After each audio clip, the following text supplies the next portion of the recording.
Hey everyone, what is up? Welcome back to 306 The Second Lap. Today we will be playing Chapter 2. It's obviously been a while since I played Chapter 1, but this isn't some game made by a huge company. It's made by a small group of friends, and so it's just coming out slowly, with time. But Chapter 2 recently released with full voices, and that means it is time to come back to 306. I really enjoy 306, so I'm really glad to be able to come back and play it again. For those of you who don't already know what 306 is, whether you're just here because you watch Fate or have maybe somehow stumbled onto 306 or something, 306 is as I said already, a small game made by a group of friends. It's kind of similar to Survivor. At its most basic level, it's pretty much Survivor except based on their real group of friends, pretty like for the most part, which is a pretty cool setup. And but it's not like Survivor in the sense that it's like, you know, all super grounded. If you watch the chapter 1, there's like augmented reality stuff going on here, so there's a lot of interesting twists to the formula. I really enjoy it. If you've never watched anything 306, I think you should check it out. I mean, whether that's through my videos or the game itself, but I think it's time to go ahead and jump right into the game. Although before we do that, I actually would like to take a second to appreciate this main menu. I love the art and I love the music. You got Marie and Laban like reaching out towards each other. If you look at what it looks like shattered pieces of glass, you can see Marie. I'm almost positive that's Mari. And that's gotta be Salome. I don't remember how I say it. I'll pick one. I think Salome is the right way to say it, but can my American self actually say it like that? We'll see. But just based on the cross, pretty sure it's Salome. And just the background is really nice. I love this. Absolutely amazing art. But let's go ahead and start up chapter 2. We're not here to sit at the main menu for however long this chapter is.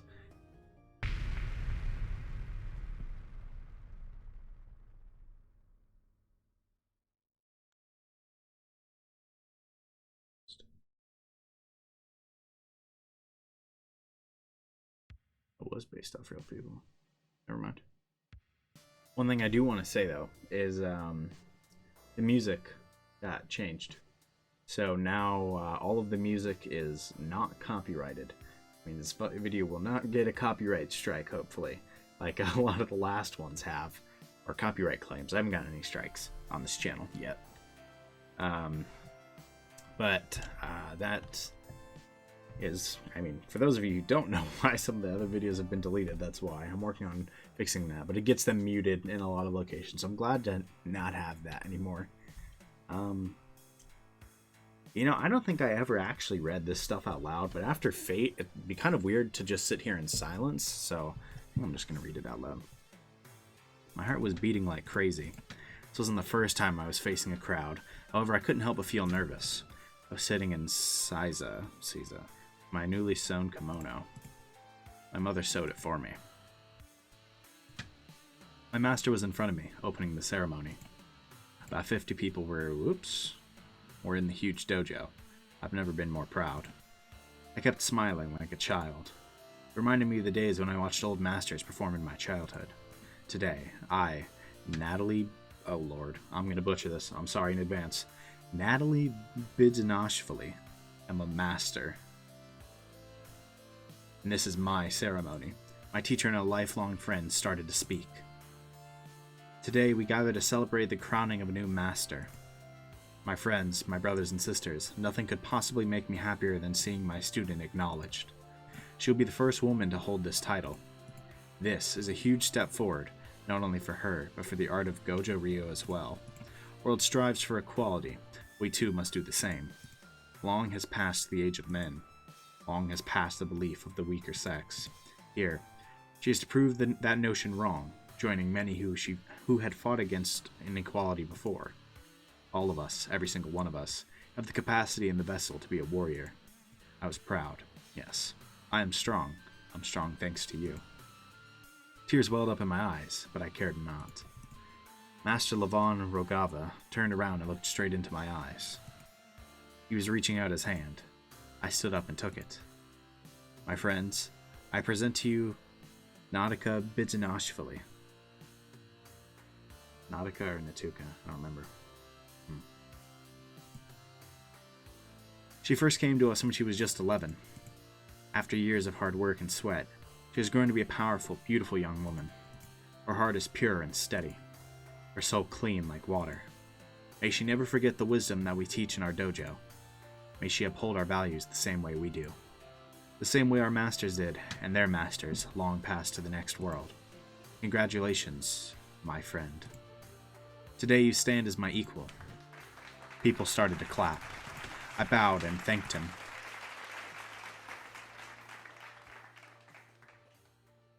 As the disciple of Rogava. Sorry if I butcher some of these names, guys. I don't even think I need to say that anymore. I think you guys get it. Oh, man. I swear that I will be a worthy representative of our ways, of our teachings, and our way of life. I swear to protect the weak. I swear to fight for that which is just.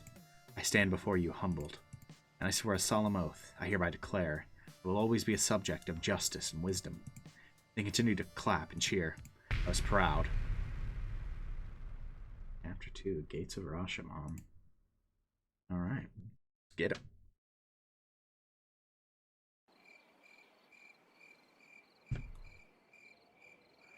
Oh lord, I don't remember how to hide on... No. How do you hide the text?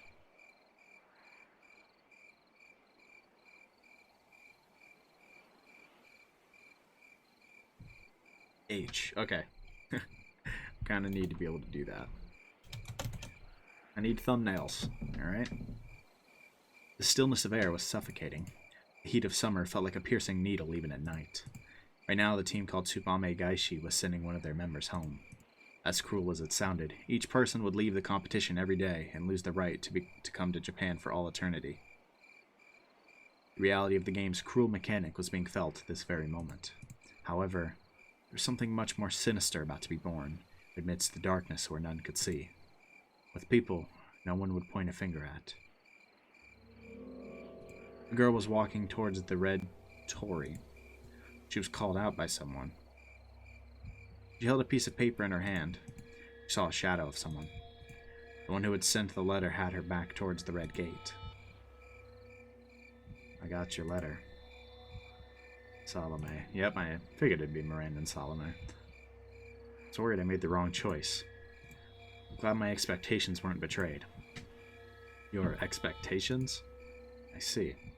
You were worried that I would take the contents of this letter wrongly. My years of studying the human psyche, not once have I been wrong. You being an exception would truly have been shocking to me. Why are you so sure that I'm not an exception? I've not voiced my agreement yet, have I? The roundabout way you speak is clear enough. You've already agreed. I know. I would never have expected this from you. I guess this means my judgment isn't that good after all. Sure, it's good enough, but... people like me perfectly counter people like you. Innocent little weak Salome. Who would ever think she would do something bad?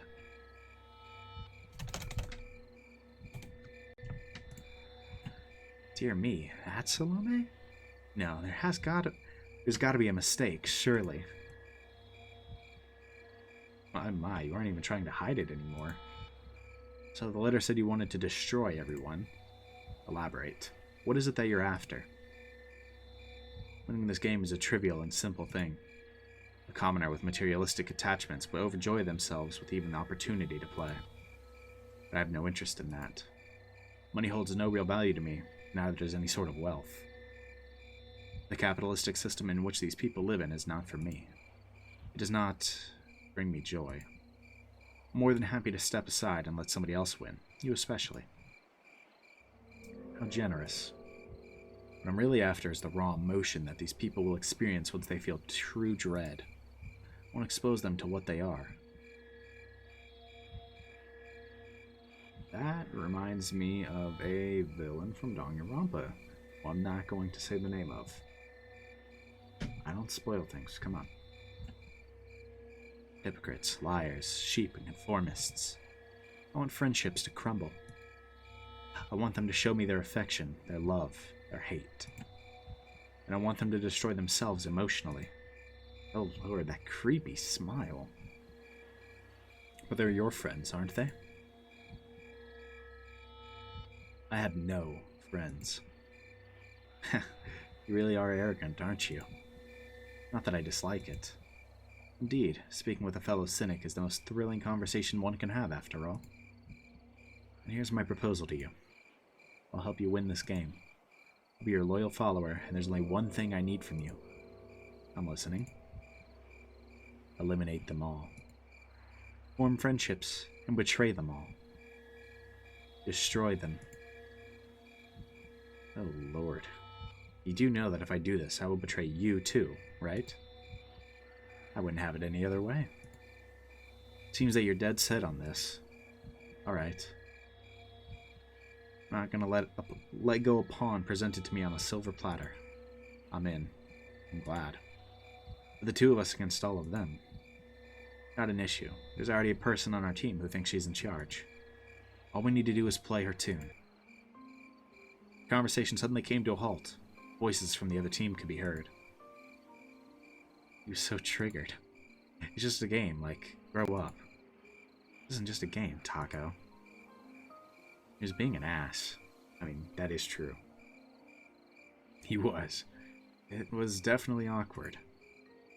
I'm glad we're over with that for now. Targeting you, we made the right choice. And me too, right? Well, well, well, if it isn't the enemy team. Did you guys vote off Pavle? Miro? Why are you up at this hour? Miranda looked back. Salome was gone. Oh, she dipped.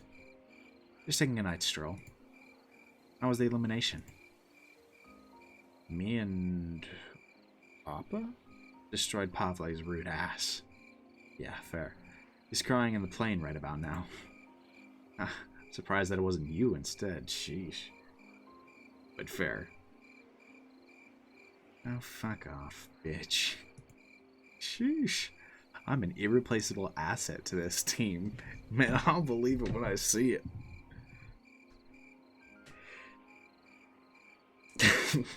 Based on that last challenge, I'll believe it when I see it. Right, guys? A night stroll?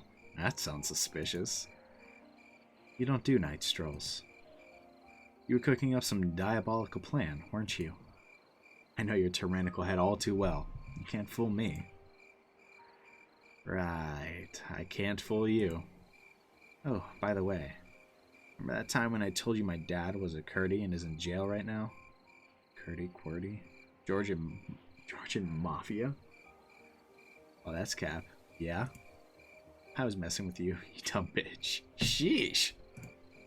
Unlucky. You think you can't be tricked by me? What? You... Goodbye. Man, these are a lot different from the types of lines I normally voice. I'm used to Fate, where I only have to say Shiro's lines and it's only his introspection. Not that I have a problem with it. Kwanzaa walked away in anger. Suddenly, Teona stood in front of everyone. Got a thing or two to say. She said that rather aggressively. Oh, she pissed. I think it's time you all came down from your high horse.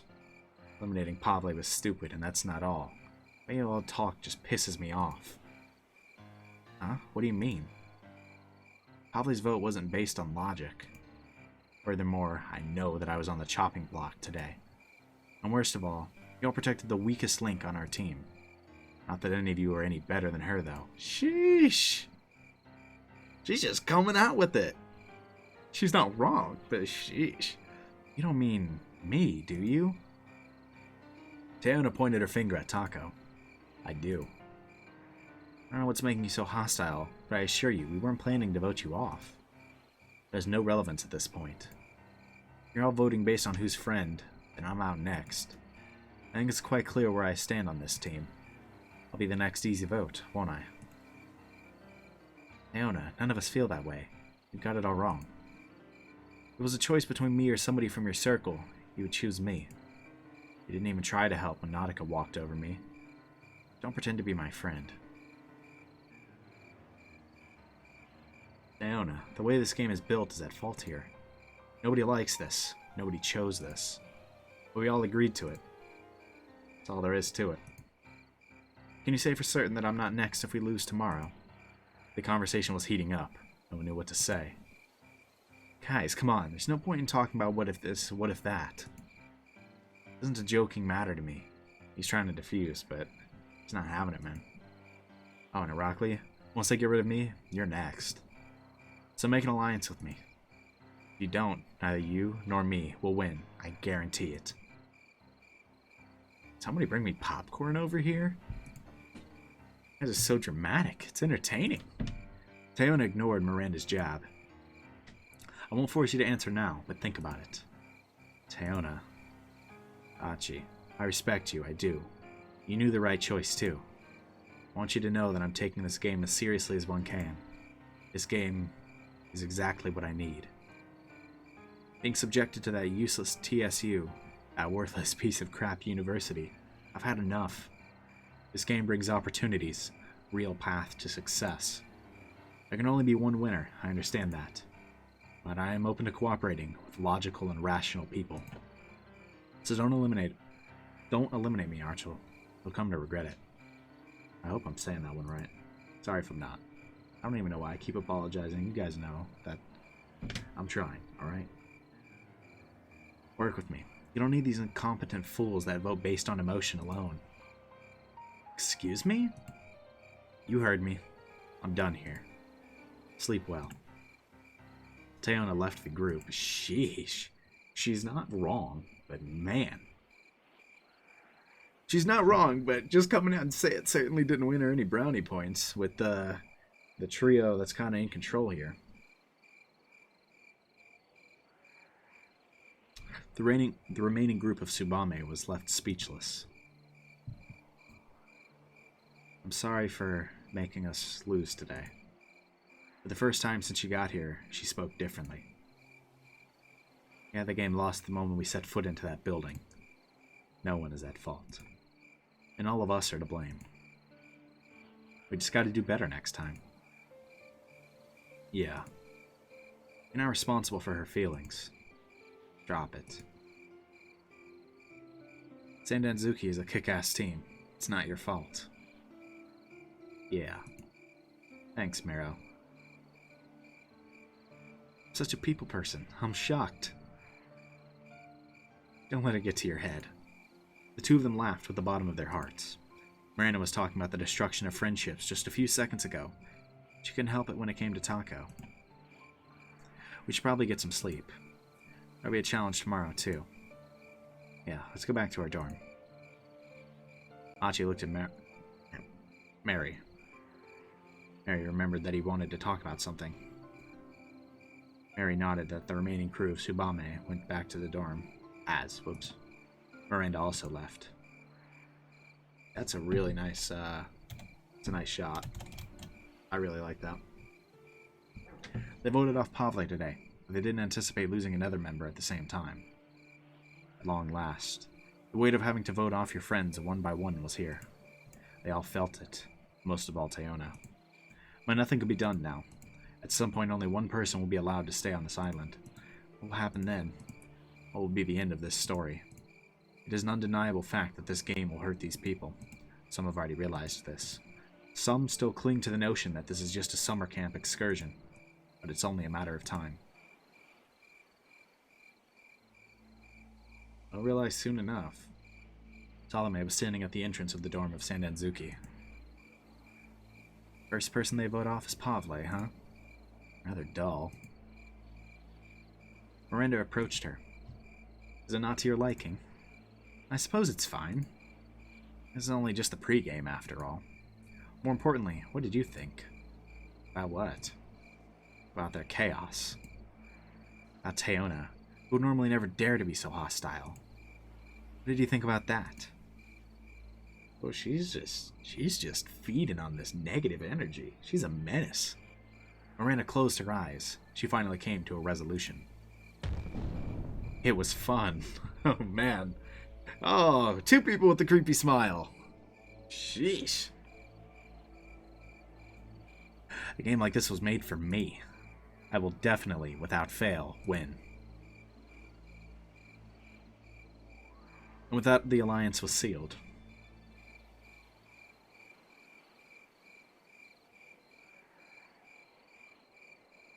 Marie closed the door as Levon entered the boys' room.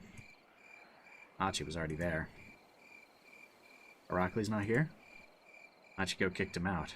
I think he's with Tako. Never mind that. I have something to tell you, too. It's important, so listen well. Let's hear it. First of all, the challenge in the Haunted Mansion. Something disturbing came up. The whole place was disturbing, Hachi. What exactly do you mean? Those corpses and stuff we passed by. The walls, the documents, everything. I told you guys that they were all augmented reality, right? No way. Did you really go back? Yeah. When we took off that nano device, I actually went back inside for a glimpse, when the teams were returning with Tatya. Those corpses were still there without the device's projections. In other words, those things weren't projections transmitted through the device. That can't be, Hachi. You're saying it was all real? No way. Even if it wasn't a projection, probably was a prop set by the Game Master.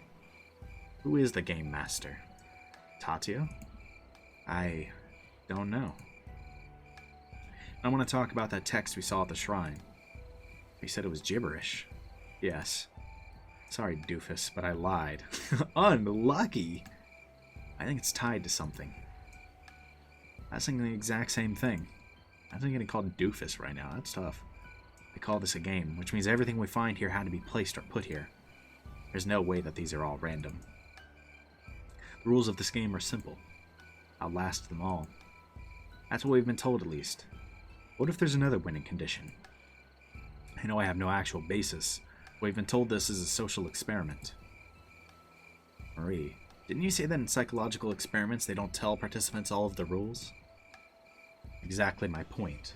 We saw the shit show that happened today after the elimination. That's going to get worse.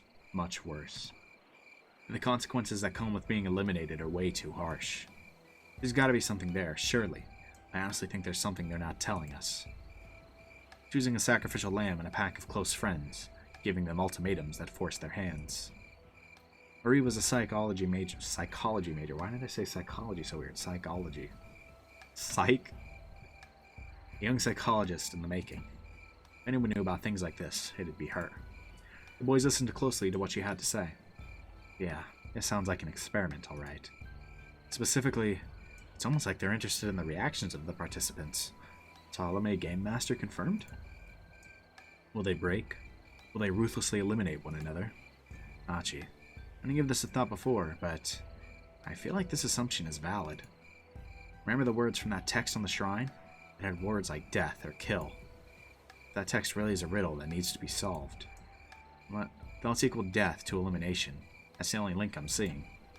Until somebody rolls up with a gun, bro. It was asking us to kill before it was too late, right? Then is it asking us to stop the eliminations before it's too late? Aren't you too overthinking it? You love conspiracy theories. Why would you say that? What if the conditions for winning are not in fact to outlast everyone?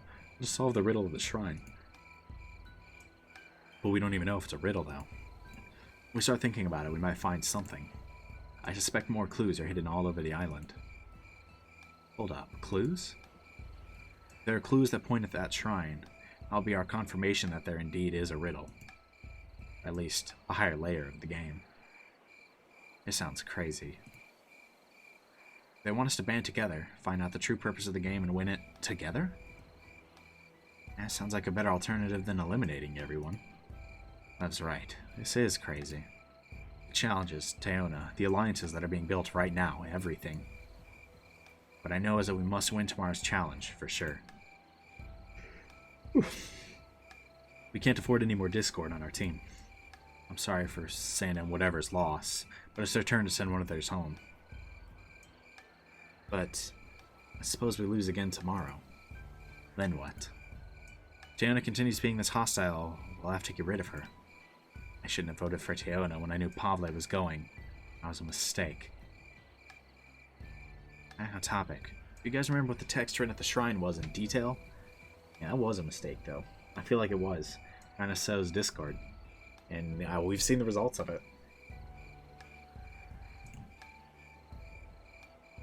Excuse me. No, unfortunately. We need to write it down somewhere. Maybe we should check it out right now. At this hour? It's way too dark, but I do want to see it one more time. Should we go? I don't think we'll need more than 20 minutes. What do you think, Murray? Yeah, let's go. I gotta say, glad the three of us are working together like this. This is the hit squad. We're a pretty cool team. Chia's finally working together towards something epic. Feel like the sound of that. I always craved something like this. Almost made a video game about us to scratch that itch.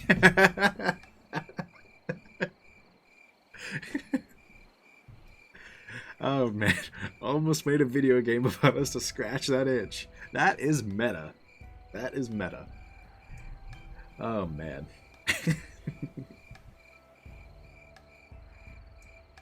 Oh, one more thing. Regarding the haunted house, the weirdest bit for me was the fact that it completely clashed with Japanese culture. Those Christian references were weird as hell. I get it, weird as hell. My thoughts exactly. Japanese folklore is known to have a lot of great horror stories.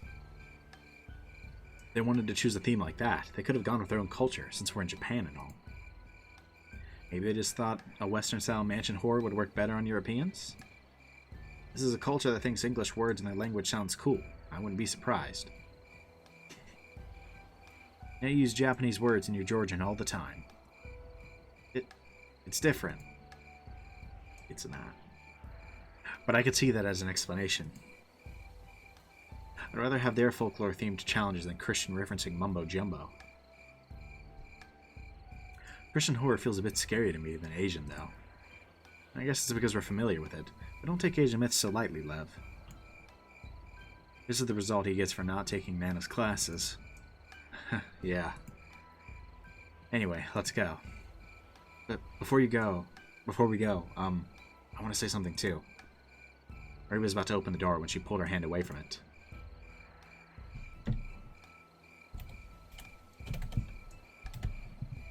Marie, I'm sorry for today. Should have stood up to Nautica. I completely chickened out. Both Marie and Achi were confused. I don't want to get hurt like that ever again. It won't happen again, I promise. Levon, what do you... Actually, you might have a point. Marie, leave the physical tasks to us from now on. I doubt Dorcas here will be of much use, but I can do it. Tough. Dorcas.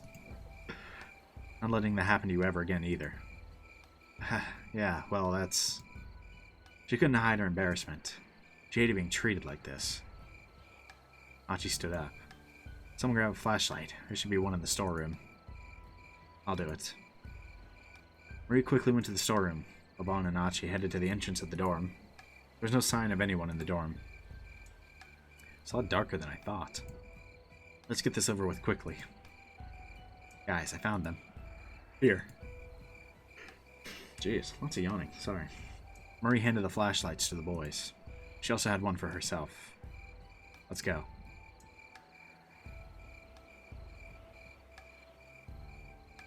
The shrine was a 10-minute walk from their dorm.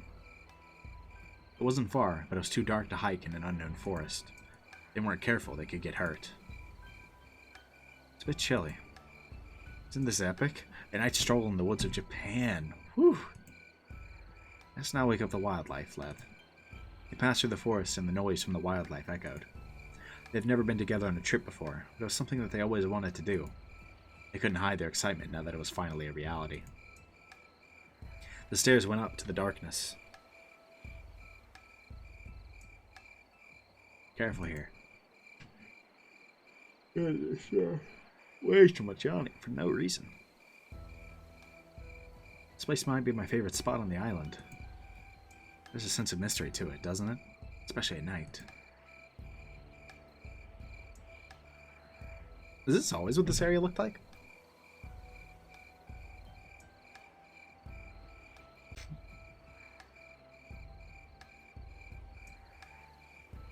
It looks a lot like the entrance to the Budo Temple from Fate. Started going up the stairs. The shrine finally came into view. Machi pointed the lights toward the door. The lights shone upon the wooden carvings. There it is. Lavon, I'll read it out for you. Write it down in hiragana. A road that splits, a tree that screams. There I lay, there I seek. A house of faith, room of warmth. All gone, all ruins. My flesh hanged, my soul forgotten. Inferno is key to salvation. Hopeless as I am, I seek peace. You wish to live, I wish to perish. Thus, stopping me is crucial. Fall, fail, and you die. Okay, so let's kind of get to maybe interpreting that. Oh, we can't see the actual symbols. We can only see the translation, but it's kind of the relevant part.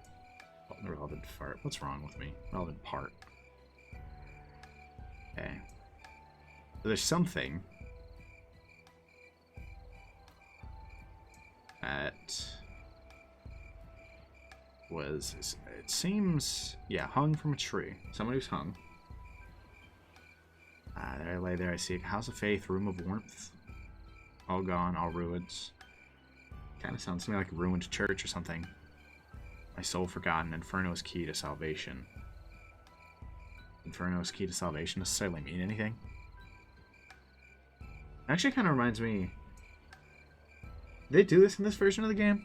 I'm almost positive they referenced the witch trials again, right? So it could just be referencing the fact that they literally burned people. You know, like that's the key to salvation. Hopeless as I am, I seek peace.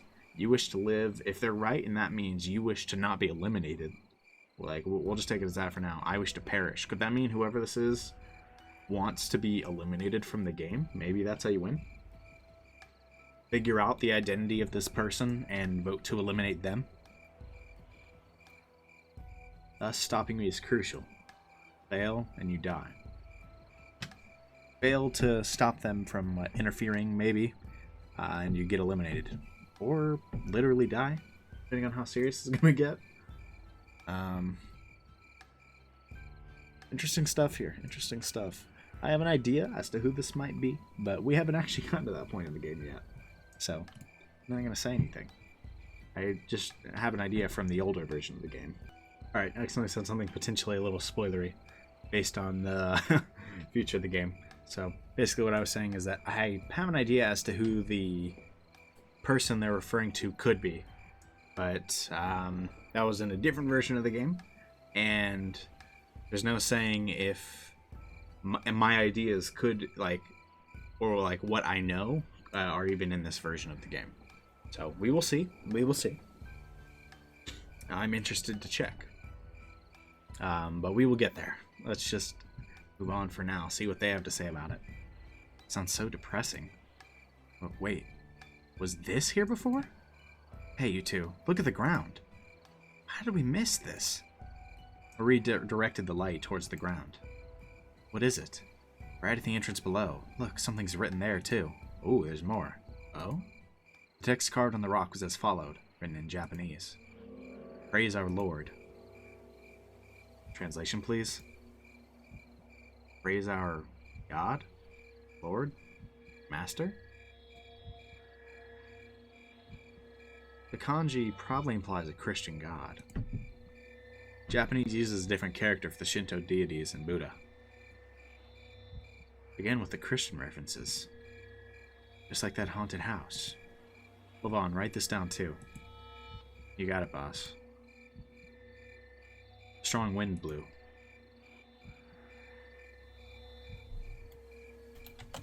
That's really nice art.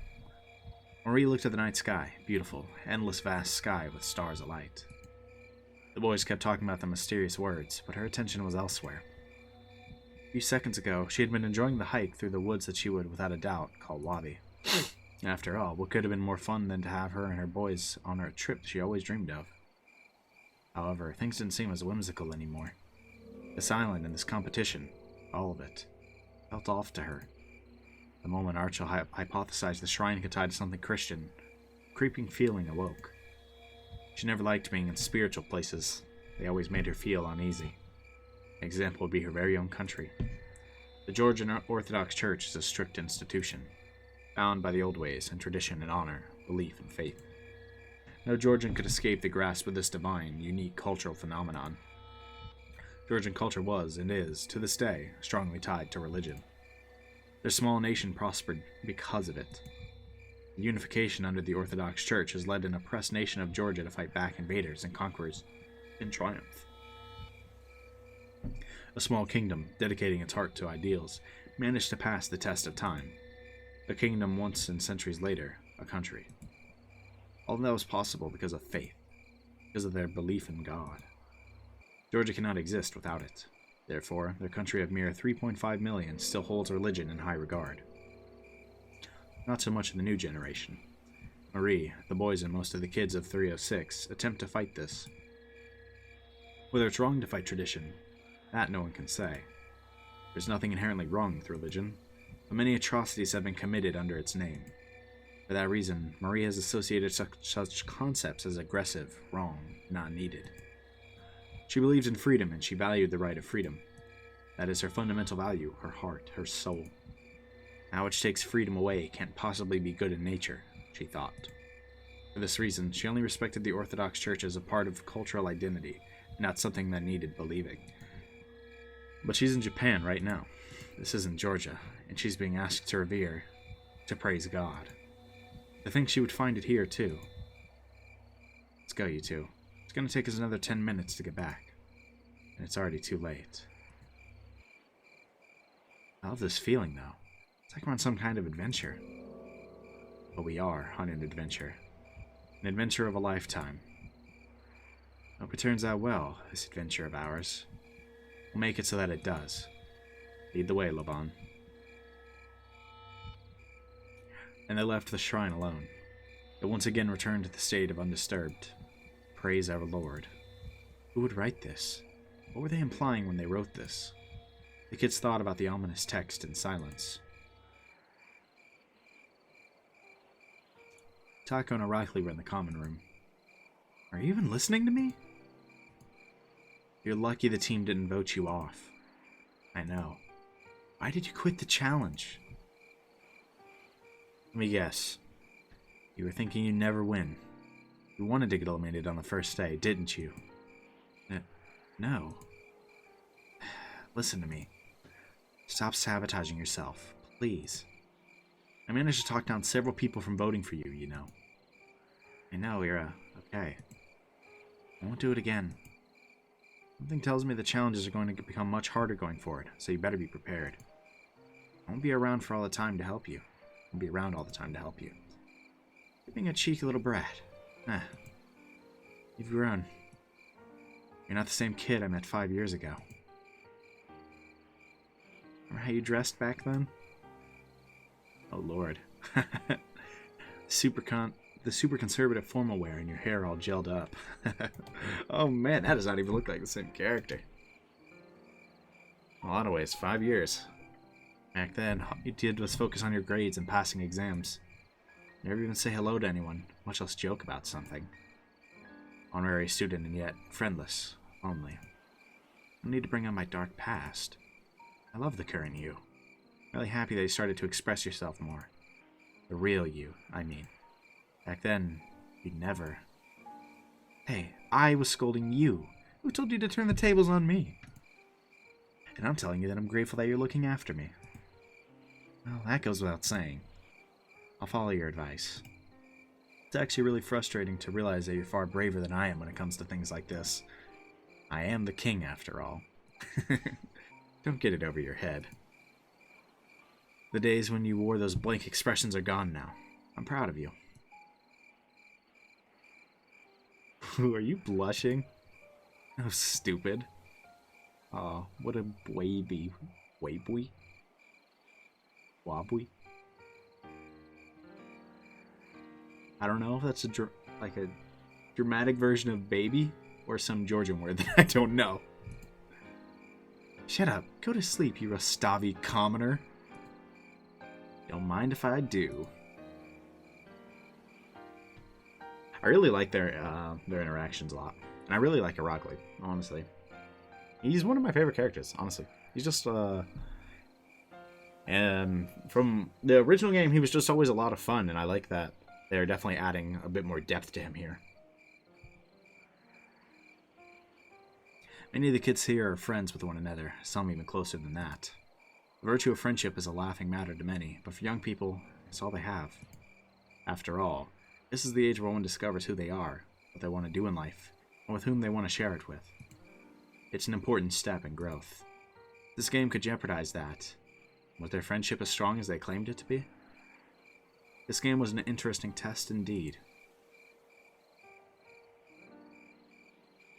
In the Sananzuki dorm, Mari sat in the study, reading and going through several books. She had been doing that since her team returned to their dorm. That book at the haunted house was intriguing, so she started to wonder if there was something more to it. Not knowing what to look for was irritating. She had no leads. Unfortunately, she had left that book at the haunted house. There was no way she could get back there alone. Yeah. Somebody needs to see that.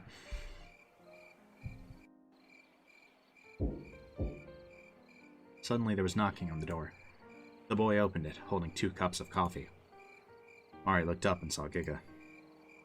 I might need this. Without turning her eye from the book, she replied. Appreciate the thought. If I drank that now, I wouldn't be able to fall asleep for hours. Oh. Fine, I won't let your efforts go to waste. Thank you. No problem. Come, sit with me for a while.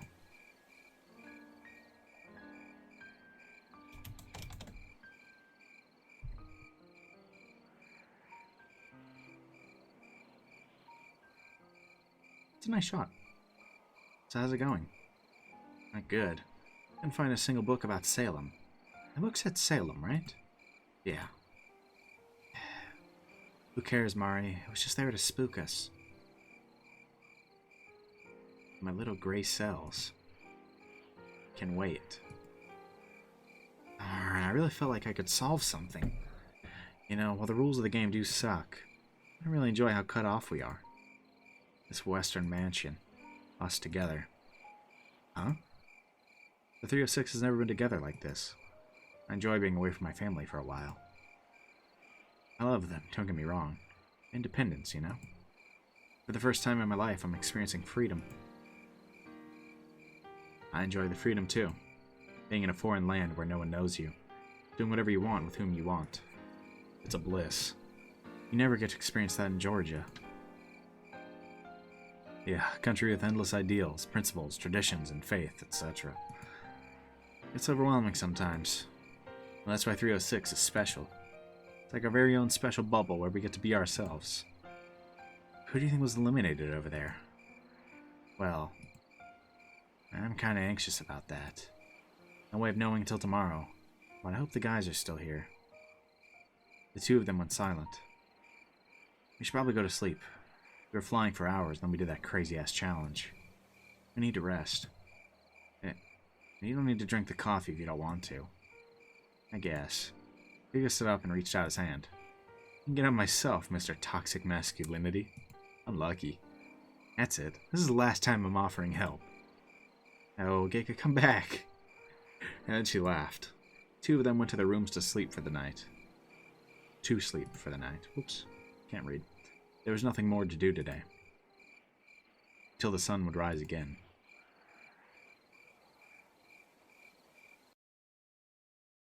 And the sun shone once more. Let's go ahead and save there. I'm gonna keep going, but Something happens, can't hurt to have a save, right? Another day began, another day of adventure. Pass me the salt, young Padawan. Here you go, Master Yoda. Mari and Veronica were cooking something. Time to display my ultimate skill that I've trained for a decade. Ultimate chef. Mexican potatoes. Georgian dish with a weird name. Oh, it's not actually... Is it not actually potatoes? Like in a Mexican style, then?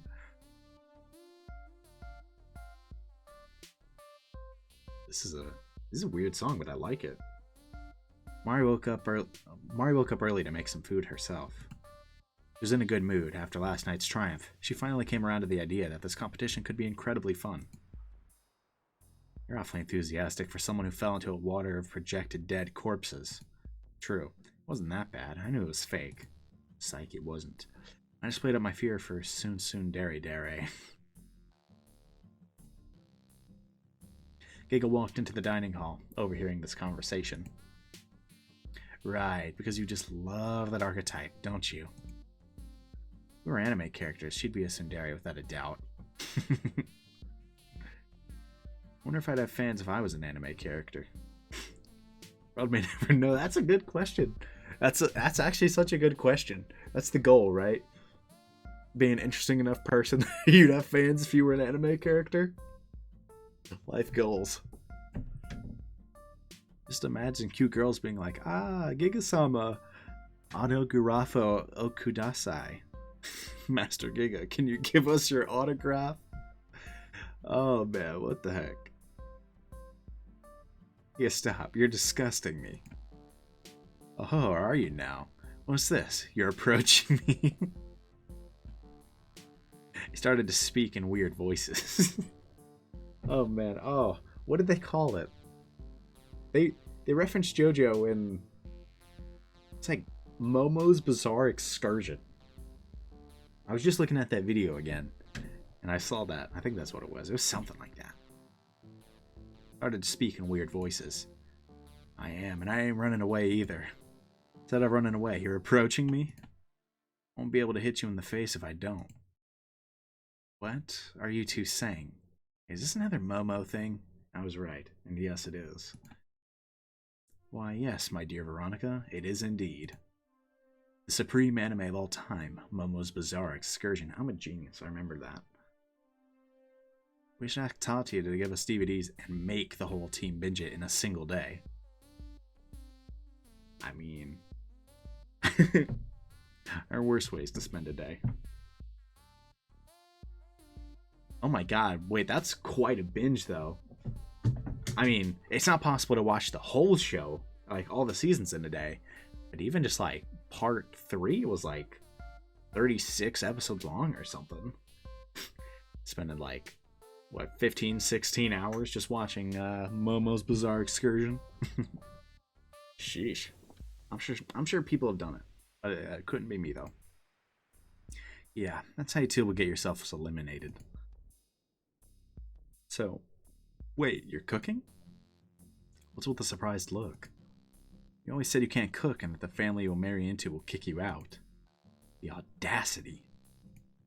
I can cook, and even if I couldn't, any family who would kick me out because of that can go screw themselves. So what are you cooking? Mexican potatoes. I found some sake. I actually don't know how you say that. Is it sake or sake? Sake? I'm calling it sake, but I don't know if that's how you actually say it. It might be sake. In the basement. We can drink that too. Sheesh, I've never seen you wanting to drink any kind of alcohol. That's not true. Last year at Marie's fake birthday, I was the only one drinking red wine. Alcohol is disgusting. I don't understand why you people drink it. It's not about the taste, it's about the image that it brings. Careful, your poser is jumping out. Salome walked into the dining room as well. Oh, you're making food? Can I help? All three of them yelled no at the same time. Trash cook? Unlucky. Why not? Because, well, I wanted to do something special and I don't want anybody to, like, work and stuff. This is just my goodwill to the team. Yeah, that's totally just an excuse. I see. Your goodwill to the team. I'll be checking it for poison. Sheesh. Salome laughed. It's your food we should be checking for poison. No offense to her, but the crap she made last night was even worse than the crap she made during lunch. Why does she want to cook so bad anyway? Because it's Salome and she does weird things. Yeah, like Teona. She thinks she can do house chores and do the dishes, but she broke 10 of my plates and somehow managed to stick the broom in the fridge. That's tough. We weren't able to get it out. What? How did she do that? I don't know. And she still thinks to this day that she's great at cleaning. Oh, Lord. Don't think that. Meanwhile, at Tsubame dorm. Are you sure about this? Totally. Let's just go in and troll them. Gwansa and... Gwansa. Sorry. Gwansa, right? Almost positive as they say. If not, I'm going to feel really dumb. Pretty sure it's Gwansa. And Taka woke up early in the morning. Oh my god, I can't read! Gwansa and Taka woke up early this morning. There we go. Since they had nothing to do, they were scheming to invade the guy's sleeping room and pull a prank on them. What if Archel rages at us? I can't handle his homophobic ass. I can. Not all heroes wear capes, I guess. Are you sure, though? Remember that time when we played Truth or Dare? Oh, yeah. Lol. 1 year ago in 306 classroom. For the record, there will not be any gay-themed dares, and if an attempt is made, there will be severe consequences. Chill out, dude. It almost sounded threatening. There were totally going to be gay dares if he didn't say that. Are you sure he's not going to kill us this time? It'll be fine. He may do that, you know. Do what? The Gachedva. Being irrationally angry in Georgian, mostly suffered by Georgian men. Huh. Crap is that? Something that hurts their pride so much that they just gotcha us and they lose all control and become the rage-filled monsters that they truly are. Really, Taco? You think Angry Archel can take me down? Who do you think I am? Lika? What does Lika have to do with any of this? Nothing. Anyway, come on. Gwansa and Taco stopped outside of the guy's room as Marie walked in on them. What are you guys doing? We're gonna pull a prank on the guys. Want to join? No. I respect the privacy of other people too much to do something like that. Boring. Suit yourself. As Marie was about to leave, they heard voices coming from the guy's room. Just go in slowly, please. Marie stopped at those words. Taco and Gwansa were frozen too. Bro. Oh, I forgot about this. What did he just say? There. Taco put both of her hands on her face. Gwansa's mouth was wide open, and Marie had completely forgotten about her principles, which she had tried to uphold so hard. The voices continued. Just take it like a man. Damn it, incompetent doofus. Ugh. Told you it's too big. And it's thick too. I can't, it's too painful. Gwansa started to nosebleed, and Taco was about to faint. Marie was shocked to her core. She couldn't stop listening. She placed her ear on the door. Let's do it faster this time. No, wait, do it slowly. Jesus, can you believe this, Heracles? You and I did it perfectly a second ago. Well, Heracles looks like someone with experience, okay? Inappropriate things were popping into the girls' heads. They weren't expecting something like this. Even though they were all closet BL fangirls, they never thought they'd see it in real life. Taco and Gwansa were foaming on the ground, unable to stand. Marie put her hand onto the door and... The door opened suddenly, sending Marie to fall into the guy's room. Marie fell on their tatami bed. Achi and Laban looked at her puzzled. They were holding a big cupboard. They were moving it to the other side of the room. What the fuck are you doing? What the fuck are you doing? What the fuck? Yeah. What the fuck, Archel? You can't just screw a virgin boy without foreplay. Oh dear God. Oh no.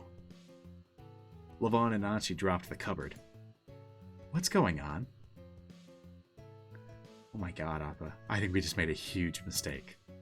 Taco looked at Achi, and she could see anger filling his cold blood. It was boiling. Achi, we can explain. Get the fuck out, fucking Fujoshi bitches. Oh my goodness. Lots of cussing. I don't normally do this. I'm reading the lines, but... Sheesh. You're all fucking crazy. Get out before I kill you. He yelled at them and the girls ran out. Holy crap, run. Appa, I told you this was a bad idea. Tako and Guanzo were running away from the Suiyohime dorm. They made Achi so angry that they needed to flee for their lives. Just when they were about to pass the Sandanzuki dorm, they saw Lika there. Guys, what's going on? Well, I just did the most amazing thing ever. She almost got us killed is what she did. What did you do? I went into the boys' room and accused them of hooking up. What? How did Achi take that? Basically, we're homeless now. No, but seriously, those voices were super convincing. I mean, the specific choice of words. Anyone would have thought they were doing it. I knew I should have slept there yesterday. Oh god. Appa. I want to be with you guys. It's so much fun over there. No. I mean, I guess in a way, yes, but there's a lot of drama over there right now, too. Well, besides the fact that we lost and voted off Pavle, things are fun. Sure. You guys voted for Pavle? Did he get angry? He did, and serves him right. How do you know she was avenged? Lika started speaking in Korean. I'll be sure to read that. Okay. I wonder what this is saying. Jesus Christ, I hate when you two go full Korean on me. Hello? I don't speak it. Right, sorry. Hey, do you guys want to see my dorm? Yes. I mean, look at this place. This is so much better than our crap. You guys have a coffee machine? Lika started giving the girls a tour of her dorm. In the woods, Tayona could be seen walking with Veronica. Are you sure? Tayona had asked Veronica to go with her for a walk. If we lose today, my team will send me home. Can't believe it. Veronica, I think this game could actually do a lot more damage than we initially realized. You mean to us? Yeah. I wish you were on my team. You're clearly outnumbered over there. Yeah, I'm the odd one out. So what's your plan? Is there any way I can help you? There's Rockley, and I'm thinking of convincing him to help me. Rockley and Tako are friends, right? Do you really think he'd help you? Not without Tako. And you'll need to have Tako on your side, too. If I can invade that inner circle, lie and turn them against one another, you'll probably get Tako to agree to my alliance. But that's... foul? It's not something I normally do. You can get a Rockley and Tako, that leaves Levon, Achi, Marie, and Guanza. Still very much outnumbered. Manipulating someone else might work. Like, maybe Levon? I don't know. Levon looks like a super loyal person. Everyone has their limit. I'm gonna spew that much chaos? I have to. I want to win. Let's make a promise. About what? That we will be the final two in this game. And we will do whatever it takes to get us there. I'm with you on everything, of course. The girls hugged. Could you imagine if it was actually them? Like, the main trio all gets voted out before them. Man, what a crazy morning. Did he calm down? Can't believe you guys thought we were... I mean, come on. Well, Marie and Levon decided to kill some time before breakfast. Oh, hey guys. Hey Mar, what's up? Mar? I don't know. Just enjoying the morning sun. How did you sleep last night? Pretty well, not gonna lie. I have a whole room to myself. You? Went to sleep at 6, again. Feel that. Let's ignore the fact that it's 4 a.m. while I'm recording this. Maybe the island will fix your insomnia eventually. Dang, if so, I need an island. I'm gonna buy a private island. I hope. Oh, who did you guys eliminate, by the way? Pavle. Brutal. Yeah. Get out of the way. Get out of the way. Suddenly, Nautica pushed the three away, continuing her run. The three kept looking at her until her figure disappeared. She woke up at 5 to do her training. Ooh, what a champ. You know what she did yesterday? Huh? What?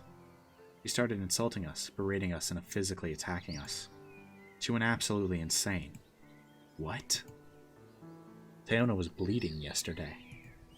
You're not serious. It's true. She punched me on my head. My head! My poor head! Where hair might have fallen out of, and I could have gone bald, Mari. That's not the point. She had the nerve to touch us physically and assaulted us. Honestly, I'm still really angry. I'd rather have her off this island than Pavle. I'll talk with her later. I'm sure that'll do a lot. Anyway, we were thinking of going down to the beach. Would you like to join us? Not like I have anything better to do. The three of them headed towards the beach. I will not be telling you our team's secrets, though. Okay. Like how we, the trio, are in alliance, and that Taka and Guanza are also with us. Aha. And how Teona yesterday was super angry at us and wants to eliminate us. Yep, totally can't get information out of you. And Achi thinks there is a riddle. Jesus Christ, Levon. It just happens naturally. It's not my fault that I'm a blubbermouth. They continued to pass through the woods. Soon they'd arrive at the stairs leading to the seaside. What's this about a riddle? Did you see that shrine near the forest? The one that goes up the mountain? Yeah, that's the one.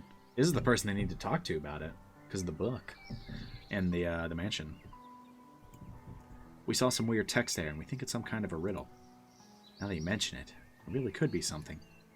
What makes you say that? The stuff in yesterday's haunted house seemed like a mystery that needed solving, too. I couldn't solve a thing, true. But if I was the game master, I'd put up a riddle or two for the players to solve, is what I'm saying. Achi thought the same thing about that place. I'll look out for more clues, just in case. Meanwhile, the alliance of Miranda and Salome was already in motion. Miranda was outside the dorm of Sanenzuki, waiting for Nautica to get back. Hey, Nautica. Can you stop for a second? Oh, hey. What's up? I'm doing my morning runs. I'm almost finished. Can we talk later? I have a very serious topic I want to discuss with you.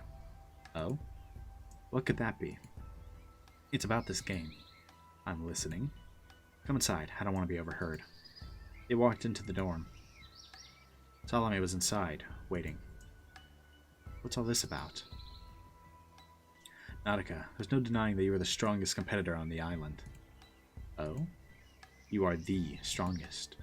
As long as this team has you, we cannot lose. I'm flattered. But I really am not, to be honest. Well, you wouldn't be complimenting me without a purpose in mind. What is it? It's obvious that you've become the leader of this team. Everyone respects you for what you did yesterday. So it's only natural that it should fall to you to decide who goes home and who stays. What are you implying? We want to form an alliance with you. We want you to take control of this team, and the off chance that we lose, we want you to dictate who goes and who stays. Basically, we're giving you the power of 2 votes. That's mine and Salome's. Wait, is that even how I've been saying her name this whole time? Salome. Salome makes way more sense. Why am I saying Salome? Salome. The way I say names. I need water.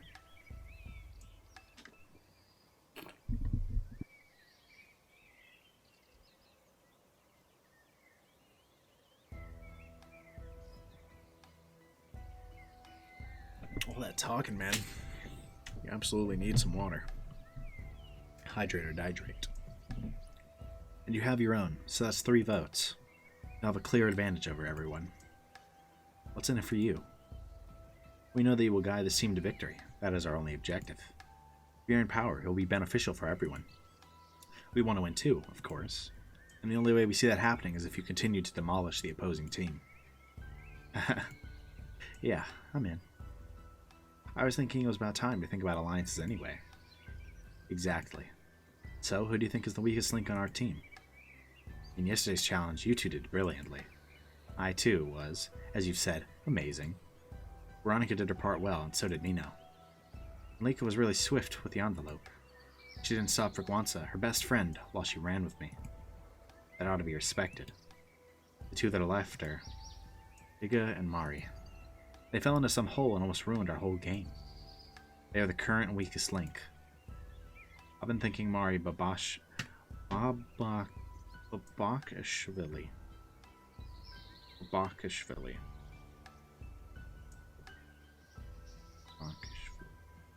Alright. I'm sure I probably still said it wrong, but needed to go since the first time she opened her mouth about these rules being unethical. The rules are perfect the way they are. So, Mari's our weakest link then. So if we lose, I don't mind writing her name down. Shame about our Mexican potatoes though. They really were good. So you agree to an alliance? Absolutely. I'm glad you two had this talk with me. However, we need more people. Speak with Nino. Tell her that all of this is under my orders. Nino? Very well. We'll talk later then. And Nautica walked out. Miranda looked at Salome. The masks they wore finally cracked open. Don't show me those creepy smiles again. That was so easy. If we continue feeding her ego, she'll be nothing more than a manipulated slave of our every whim. And as soon as we get rid of the weakest links, as she demands, she will find her arrogant self back in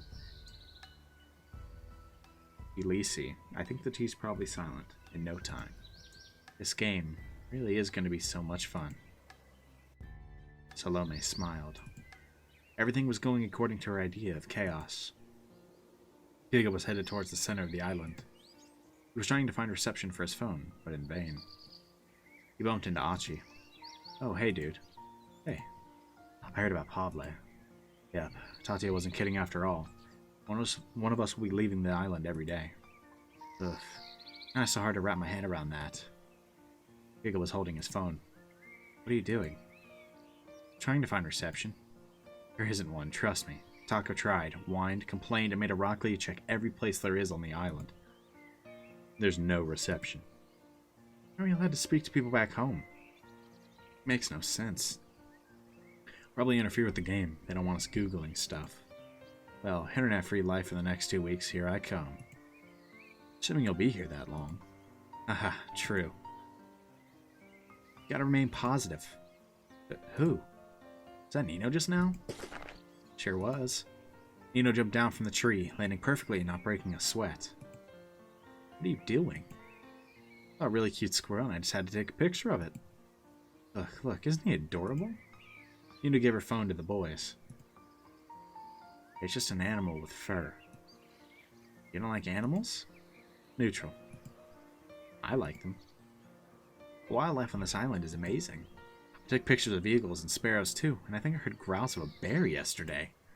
You're kidding. It's true, I swear. Good thing I have my electric stun gun on me all the time, huh? You realize that won't be enough to take down a bear, right? I've got other moves. Oh, like what? I'm not wearing this helmet just for show, you know. Aren't you hot, though? Oh, Giga, no. I have a boyfriend. Lord, that is not what he meant. I think. Probably not. That's not what I meant. No, I understand. I'm an incredibly well-built young woman with perfect curves that attracts everyone, but I didn't say anything of the sort. And no. I completely understand. If I were you, I'd want to date me too. Welcome to Nino World, Giga. Bro, that is tough. That is tough. Bro got curved and wasn't even going for it. That's tough. Enjoy. Achi walked away. You got it all wrong. Then, are you calling me ugly? Oh no, the Uno reverse card. Tears welled up in her eyes. What? I'm sorry that I didn't meet your expectations. What is it with this sudden switch?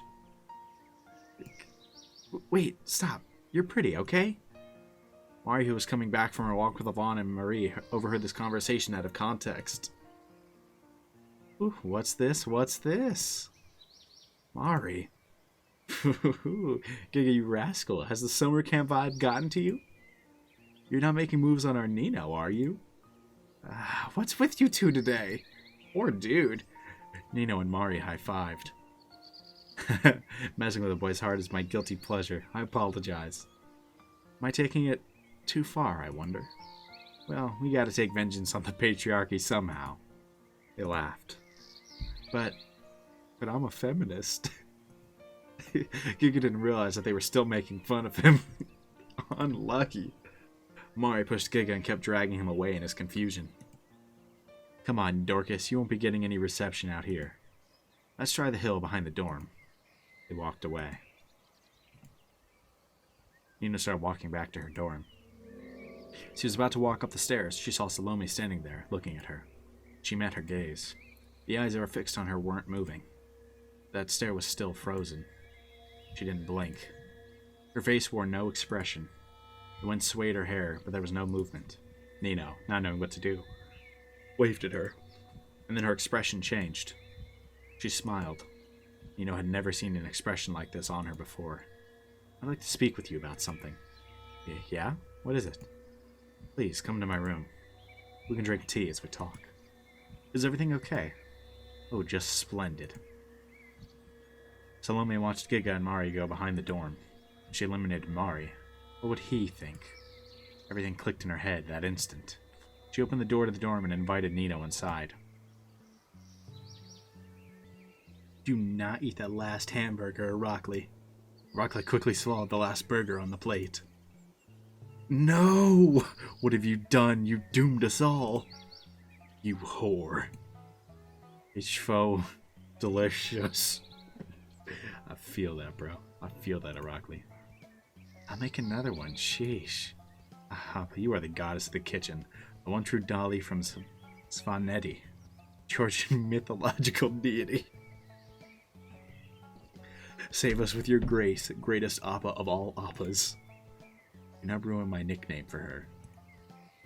Well, if I'm such a goddess as you say, maybe you should grant my wish and sleep on the same futon as Archil tonight. I sleep with my dude friends all the time. Is this reverse psychology, Tamar? It might be. Will it work on us, though? Hell no. You just confessed that you're gay, Hassan. Unlucky. Can't share a couch with the homies.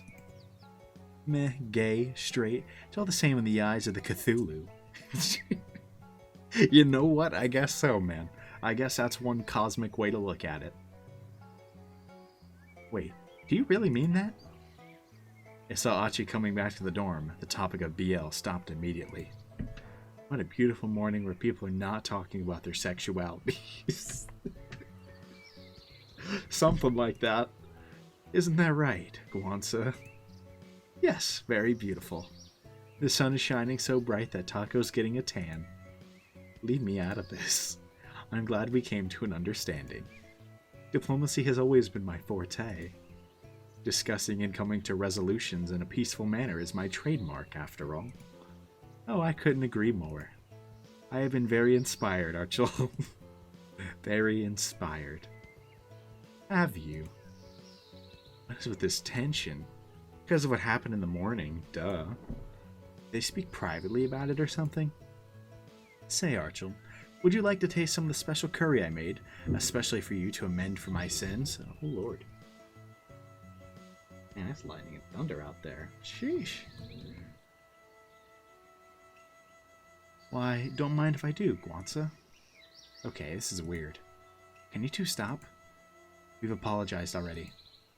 Excuse me, Marie. One does not sit. It was just a joke and we're all adults. There, topic closed. Lavon nodded proudly. Always the mature Marie Mzari. Sorry. Help you with your psychological needs. Call 234-542-143 if you need any help. By helping you, she'll be helping herself. In truth, she's just collecting data for her thesis.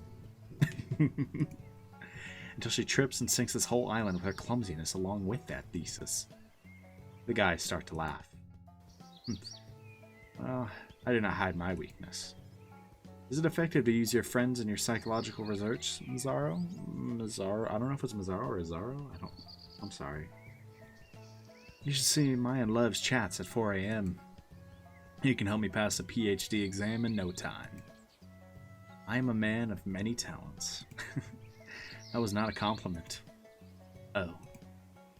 Unlucky. Nautica was meditating as Mari and Giga returned to the dorm. They finally gave up the search for a reception. Mari immediately got tense after seeing Nautica. After Marie told her she had completely changed her opinion on her. Mari couldn't sit idly by and let something like that fly. Nautica, I want to ask you something, if that's okay. Ask away. The other team is saying a lot of bad things about you. How you assaulted them during the challenge. Is it true? There's no such thing as assault during the field of battle. One must be prepared to deal with their enemies with efficiency. In order to secure a victory, know your enemy's weakness as you would know yours. That is a saying from my master. So it's true then. What's this about? Do you have a problem with the way I do things? Yes, I said you beat them all up, ruthlessly. Some of them were even bleeding, from what I know. You're that close to the enemy team, Mari? The enemy team? Do you even hear yourself? May I remind you the rules of this game? You don't need to. I'm well aware of them. That's why I wanted to change them in the first place. So knowing the rules as well as you claim you do you still feel like what I did was wrong? Absolutely. I brought this team victory. And I will continue to carry us, myself, backpacking, bro. It's like me and Destiny. I backpack people, bro. As harsh as this sounds, your disapproval of the way I fight is irrelevant. You will be grateful at the end of the day when your name won't be the one written down. What's with this sudden arrogance? Yeah, Nat, why are you so aggressive? Aggression. All I'm saying is that I'll guarantee this team the win. And for that, I will do whatever is necessary in accordance to the rules that were presented to us. Since I have not been told anything regarding my actions yesterday, that means the people behind this competition are okay with it. In fact, I believe I have the right idea. I understand a lot of you are closer with each other than I am with all of you. I get that it'd be harder for you to separate your feelings from what needs to be done. Unless, of course, you do not wish to win.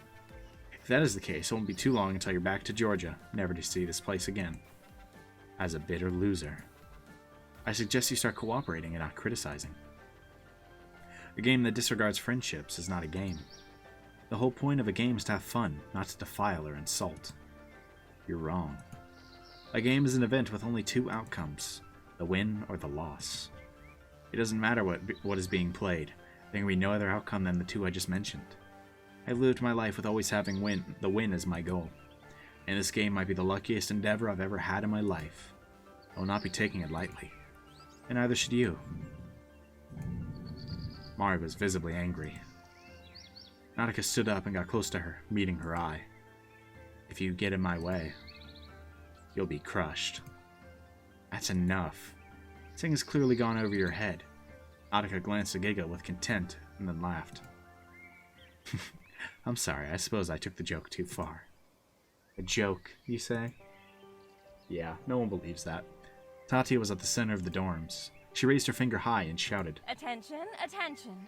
Oh, alright. All participants, please arrive at the center at once." Looks like we're getting to the voiced parts. The host spoke as loudly as she could. Everyone heard it. Nina quickly ran to Tatia. She was the first one there. Gosh, I am pumped. I didn't get to shine yesterday, but I'm so ready today. This is way earlier than I thought. Didn't even have time left to eat. Tragic. I wonder what craziness we're gonna do today. Gradually, everyone came to the center. All of Suiyohime and all of Sandanzuki. 15 competitors remained, and another one would be leaving the island tonight. Gazes were shared. Marie looked at Nautica's face, overflowing with confidence. She felt that face was a tad too irritating. Good afternoon, everyone. The second day of our game officially begins now. But before we start, I must inform you about yesterday's elimination. That boy Pavle. As you all might have noticed, the person voted out yesterday is Pavle. That was a cool little animation. Huh. Poor Pavliko.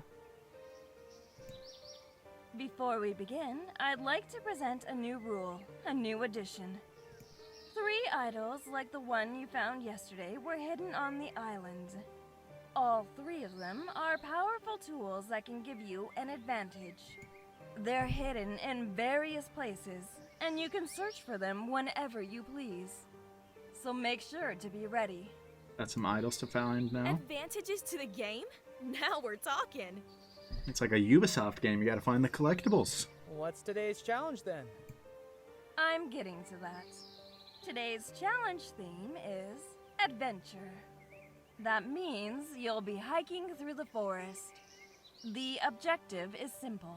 The end goal is not. The challenge is divided into 3 sections.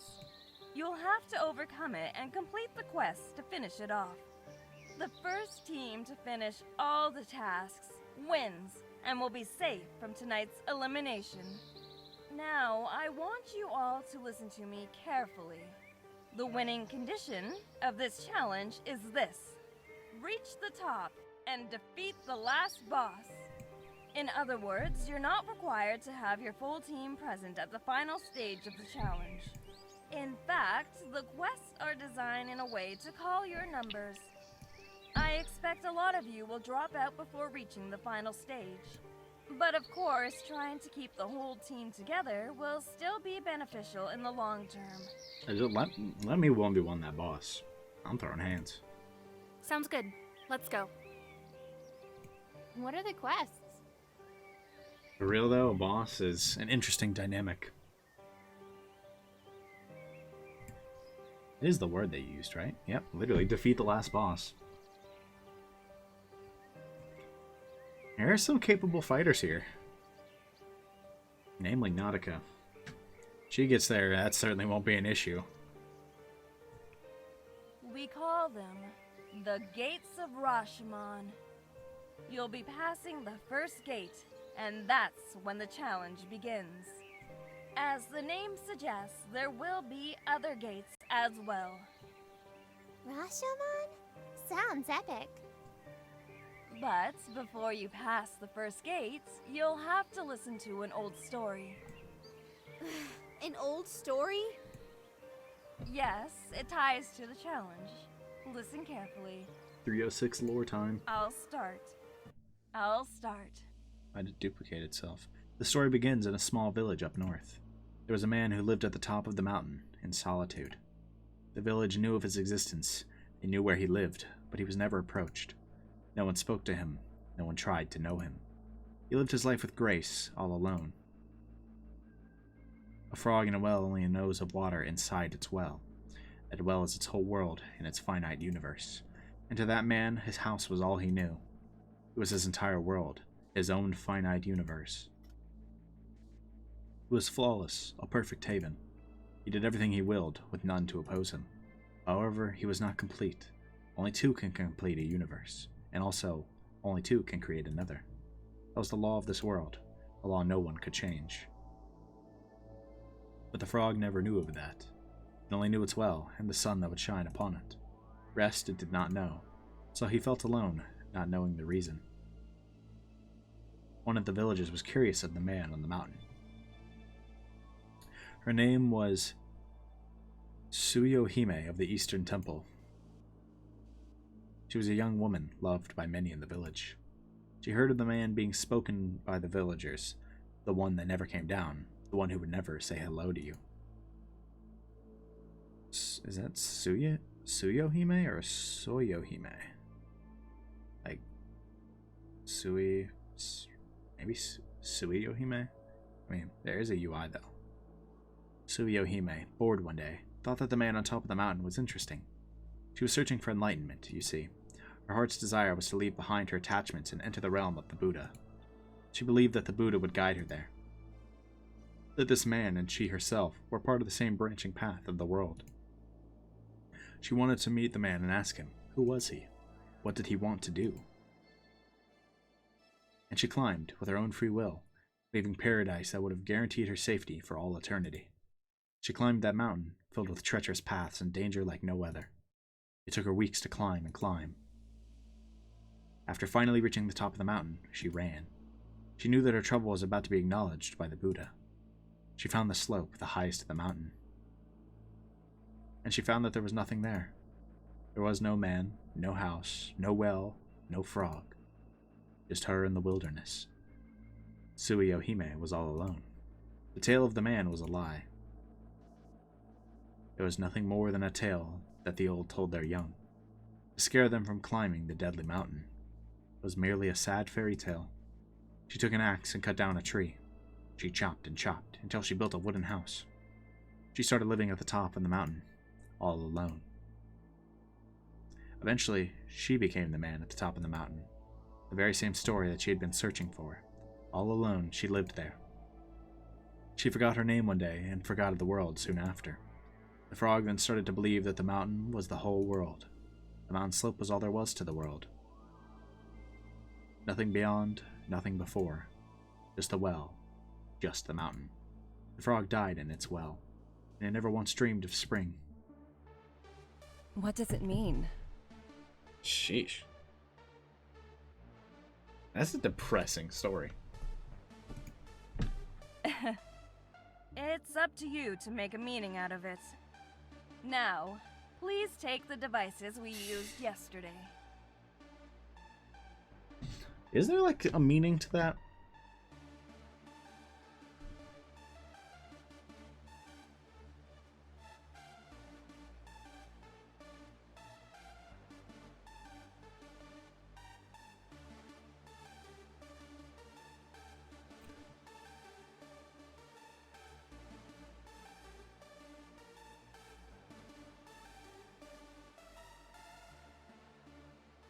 I don't know, because the things I'm thinking right now, it's just kind of like...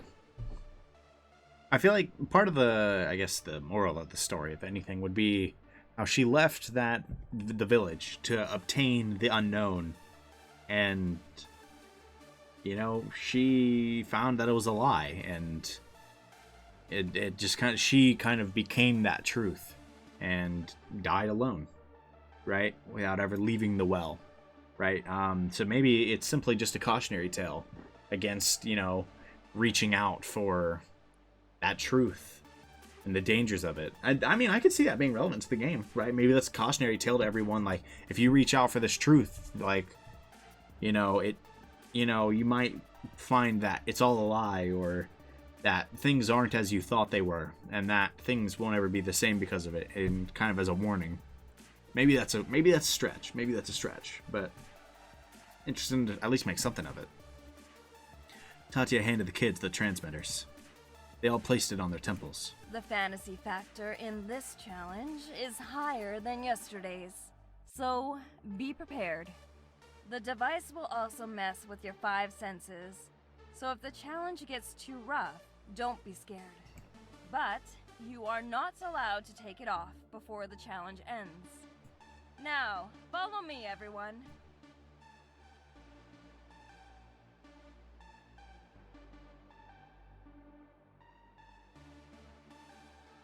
They walked through the forest and arrived at a gate. Amazing. This is the first gate.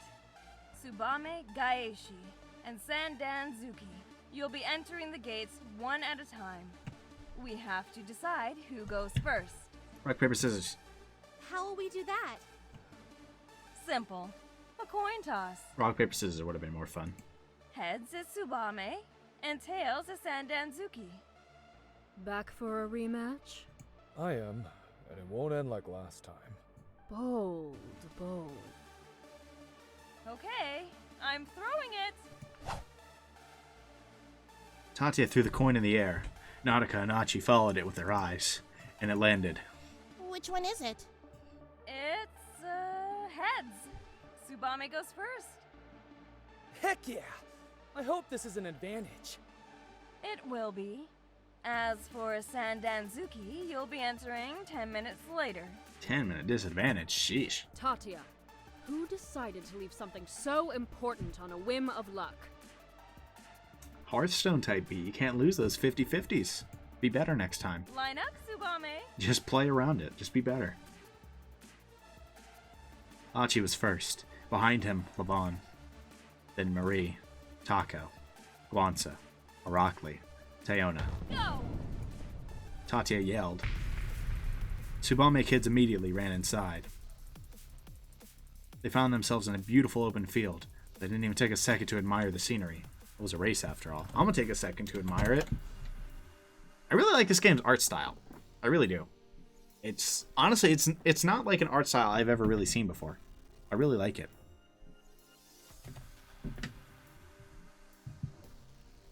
Okay, we make a plan now. Quick. That is a really nice shot. I've got a plan. There are several reasons why we lost yesterday. No, don't stop running. Listen to me as we run. First, it's because the majority of us didn't take this game seriously. That's true. Second, our game plan was horrible. We just relied on a group of people to get the task done, while the rest just stood there. That was a mistake on my part. No, we didn't know what we were up against. This time, it's different. Right, so we need to think about teamwork. Look at Hassan go. Yeah, for real. Look at him go. There you go, Kinda Aracely. impressive. About our skills. I'm athletic, kinda. Aki, Marie, Taco, you're the brains of this team. Oh lord, have I been saying all their names wrong? Yikes. If a riddle or something of the sort needs to be solved, you three should step up. Levin, you're a versatile support. You're capable of handling anything to a decent level. Thus, you're an important piece to whoever you stick with. Don't make that face. I'm serious. Tiona, judging by your fierce-headed nature, which was a surprise to be honest, you are the person that will be able to make fast decisions that will benefit the team, even if the majority will not agree. And Gavanka, you are incredibly strong for a girl. I am no leader, but I thought this needed to be said. That was a brilliant analysis. Telling you. I Fire agree character. with everything you said. Fire character. Hassan. I don't play MMOs for nothing. Yes, sir. He's like me for real. But the story that Tasha told us clearly ties into this challenge. My guess is that our final destination is the top of the mountain, or wherever that is. Yeah. The story obviously plays into the challenge itself. You got to go to the mountain, probably confront the frog in the well, whether it's there or not. But before we do that, we must pass another gate or possibly multiple gates of Rashomon, right? Then our first objective is to find the second gate. Is that the only thing we need to do? It appears so. Make sure everyone sticks together. Splitting up here will be fatal. Not exactly. Tati has said that this challenge can be completed without the full team intact. Yep, that's true. She also said that losing people will be disadvantageous to us. We need to move. I'd rather not bump into the enemy team just yet. Marie, come on. Don't fall behind. Suiyohime started to run forward. Judging by how big the first gate was, it shouldn't be too difficult to spot the second gate from a distance. That's true, but I doubt it's going to be smooth sailing to the second gate. Why? The story about that Suiyohime or whoever. If we're representing her, we'll be met with obstacles on our path. Right. The story said that she almost died before she got to the top. Well, I hope it was just some fairy tale-like hyperbole, because the haunted house was deadly enough. You're not gonna walk out again, are you? No, I'm not. I'll be helping to win today. Good. We should all work together as much as we can. I know that. Guys, there's a house over there. Yeah, I see it too. Levon approached the old house. Shouldn't we check it out? Absolutely. There could be something important there. Levin and I'll go in. The rest of you stay here. Levon and Achi walked in. The rest of the team stayed outside. There doesn't seem to be anything important here. The guys quickly started looking for things in the room. We don't even know what we're looking for. A piece of paper, a map, a book, a tool, some sort of weapon. Anything. Okay, Sherlock Holmes. Take this seriously, man. I am. A road that splits, and a tree that screams. What are you doing? Trying to remember the riddle. Maybe it'll be useful. There's nothing important here at first glance. Are we wasting our time? Is there something here? I don't remember. The boys looked everywhere, but there was no time for a thorough check. Nothing of importance was in the house. They tried the second floor, but the quick sweep didn't reveal anything. They stopped at the entrance again. Levon looked at a painting above a cabinet. His eyes went wide. He pointed his finger at it, and Archel saw it too. His reaction was much of the same. It was a bizarre thing, and it didn't belong in a place like this. That's... What the? Whoa, what is that?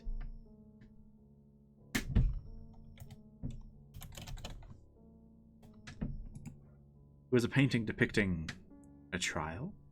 Yeah, I can see it. That kind of looks like a podium, a judge. I didn't even see the windows. Looks like kind of a church. Kind of see the rows there. Below, there was a nameplate. On it was written, God's End, our... What the hell? Excellent Again, question. the kanji for God and Itan? Is that what it says? Itan Surimu. What does that What mean? is that? I don't know. Could this be a witch trial? Yep. Because Sarimu could mean Salem? And Itan, as in heresy? Then it's something like this. Heretic Salem, God's End, our Lord... This is another reference to Christianity, I think. We were right. This is creepy, man. Yeah, it is. The painting depicts the Salem witch trials, most likely. This is something. It's definitely something. There is a deeper meaning here, I'm sure of it. But it's just a painting. A witch trial painting in Japan? Think about it. Yeah, for real. Levon's eyes fixated on the woman accepting her punishment. That face, that room, the people ostracizing her. It sent a chill down his spine. That woman in the center. Is she a real witch? Why does she look like she's the real power in that room and not the victim? Why is a mere painting creeping me out? What's wrong with me? I can't stop looking at it. What is her name, I wonder? Where have I... Suddenly screaming could be heard from outside. What the hell are those things? Huh? Archie and Levon ran out. The sunlight that was there before was gone. The kids kept looking at a few dozen beings flying towards them. The ones outside didn't notice that the two had returned. They kept looking at them instead. Archie and Levon followed their line of sight and they were equally dumbfounded. What am I seeing right now?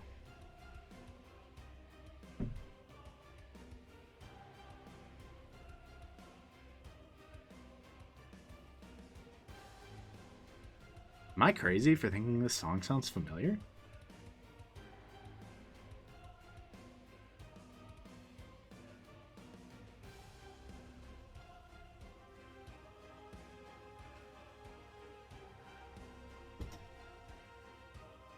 This sounds like something from, like, Attack on Titan. I don't know if they accidentally left in some copyrighted music, or if it's just really got that vibe. It's good, though. What are those? They kept looking at the fantastical beings flying over them. Like a swarm, they circled. They kept doing the same movement. Are those wings? Oh my god! That's not like a fake reaction, by the way. I want to make that clear. I don't think these things were like what they looked like was depicted, or if it was, it did not look like this. Like on everything. So, oh my. In the center there was a ring and they had long, very long wings. Gradually, they got closer and closer to the kids. They're over here, too. They were flying at them slowly. Taka put her hands on her temple. She tried to pull the device from her head. It didn't work. Instead, it gave her a zap, and she wailed in pain. Leona was eyeing them, frozen in place. They didn't know what to call them, as they resembled nothing they knew. Boy, that's a Lovecraft-type creature.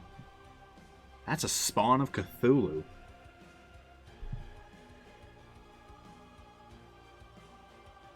Oh crap, they're getting too close! We have to run. Let's go, let's go, let's go!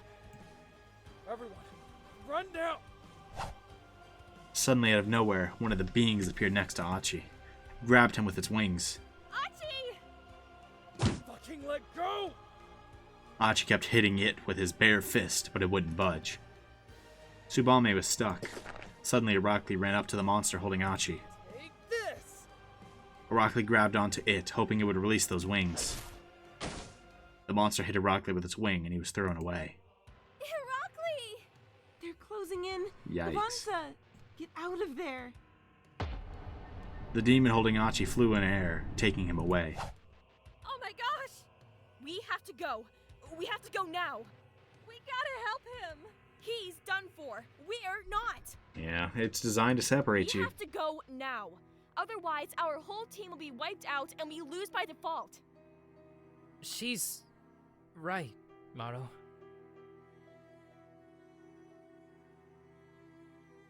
Guanza helped Irakli to stand. Teona ran ahead. What the hell is going on? That's a good question. Meanwhile, Sanazuki entered the first gate with a bang. As soon as they entered, they saw the demonic things swarming the place. Okay, I see all sorts of monsters flying our way. Just calmly reacting to that. Don't get nervous. It's probably just augmented reality. You say probably? You think those are real?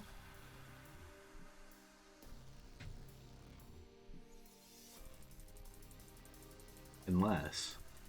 I mean, we have evidence that this stuff might be real. I don't know. That'd be wild. The fact that in her position she's saying probably, wild. Everyone stand behind me. Those of you who can fight, cover me. Holy crap. What are they? The thing is taking Achi. Look! Sanazuki looked at a demon flying away, taking Achi with it. Oh man. So much for our rematch. One is coming over here. Watch out! Nadeko quickly ran at the demonic beast with full speed. Sheesh! She hits its eye with her leg. Without taking a break, she puts her hands on the ground, rising her body in the air and unleashing a series of barrages with her legs. Her heel dug into its eye. Ow. Giga quickly dashed forward, passing Nadeka, with Mari following him. Giga, noticing that the eye was its weakness, punched it with his bare fist. If this is augmented reality and simply just a projection, how are we able to touch them? Tatya said that this thing also messes with our senses, right? Ah, disgusting! Lika was jumping back and forth, avoiding the monsters. Her acrobatics was almost as impressive as Nadeka's.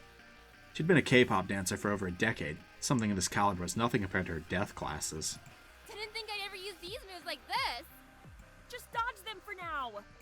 I'm not gonna fall behind. Nino pulled out her stun gun. Let's go, asswipes. Oh lord. I'll treat you far worse than those damn Farkatili fuckboys. Nino dashed away. Meanwhile, Nadeka squished another demon's eye with her hands. She is intense. One stood in front of Nino. She put the on-off button to on and started electrocuting the poor thing. Miranda was holding back two of the monsters on her own, trying to protect Veronica and Salome. They're not fighting back much. Is this really gonna be that easy? No. Don't say those words. Meanwhile, Lika ran to Nino to help her. The little ones appeared in a swarm, but Lika was dodging them swiftly. As Lika distracted the monsters, Nino kept electrifying them one by one. Come, let me teach you how lukewarm the hell you come from is! Jeez, he is intense. Veronica watched as the swarm of monsters kept increasing and closing in on them. There are too many! They'll be overwhelmed like this! Nadeka also noticed. We gotta run. Fall back, team. Fall back. One of them dashed to the core of Sanazuki's formation, past Giga, Mari, Nino, Lika, and Nadeka, and stopped at the center. Miranda and Salome started to move away, but Veronica wasn't fast enough. He grabbed her and then pulled her down. She fell to the ground and the monster took a hold of her, dragging her in the mud. Tough. Veronica, no! Natsuka! On it. Nadeka jumped at it, swinging her leg midair, performing a beautiful circle.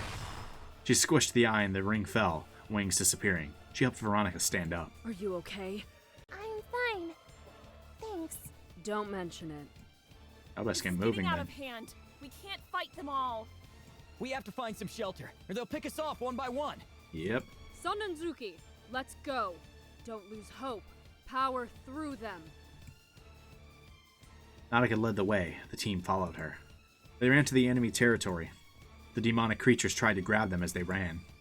Salome was behind. She wasn't running. She stopped as Sanazuki kept on. The demons surrounded her. Huh. You cuties look strangely familiar. Familiar? What circle of hell did you come from?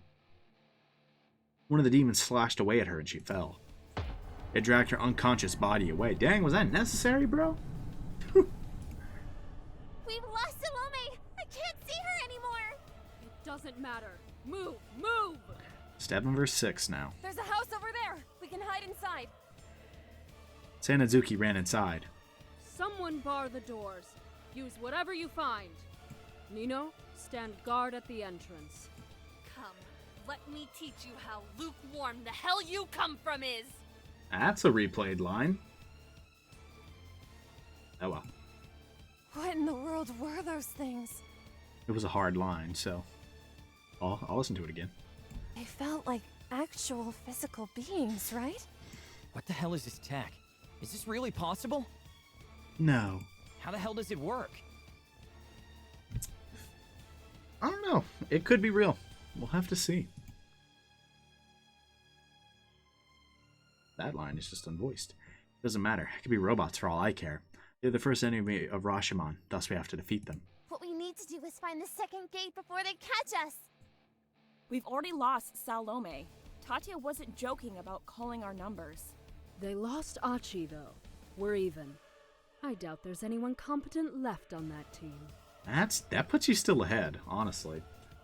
At that rate. You guys already have the man advantage, and they lost Achi, so... Madoka, are you still... They are the enemy, Mari.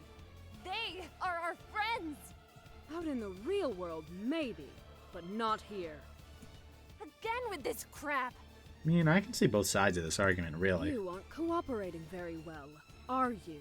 So, you wouldn't mind being the first person voted out in place of your precious friends that you simply can't stop loving, right? What? That's not what I... Guys, what are you doing? Yeah, I don't have time for this. There's a pack of monsters outside and you're arguing over this? Yeah, for real. You're right, you're right. Teamwork comes first. Thank you for being so grounded, Giga. Okay, everyone. Scatter. Try to find something useful. There were a bunch of clues in the haunted house. Today won't be any different. As you wish. Sanazuki scattered. Meanwhile...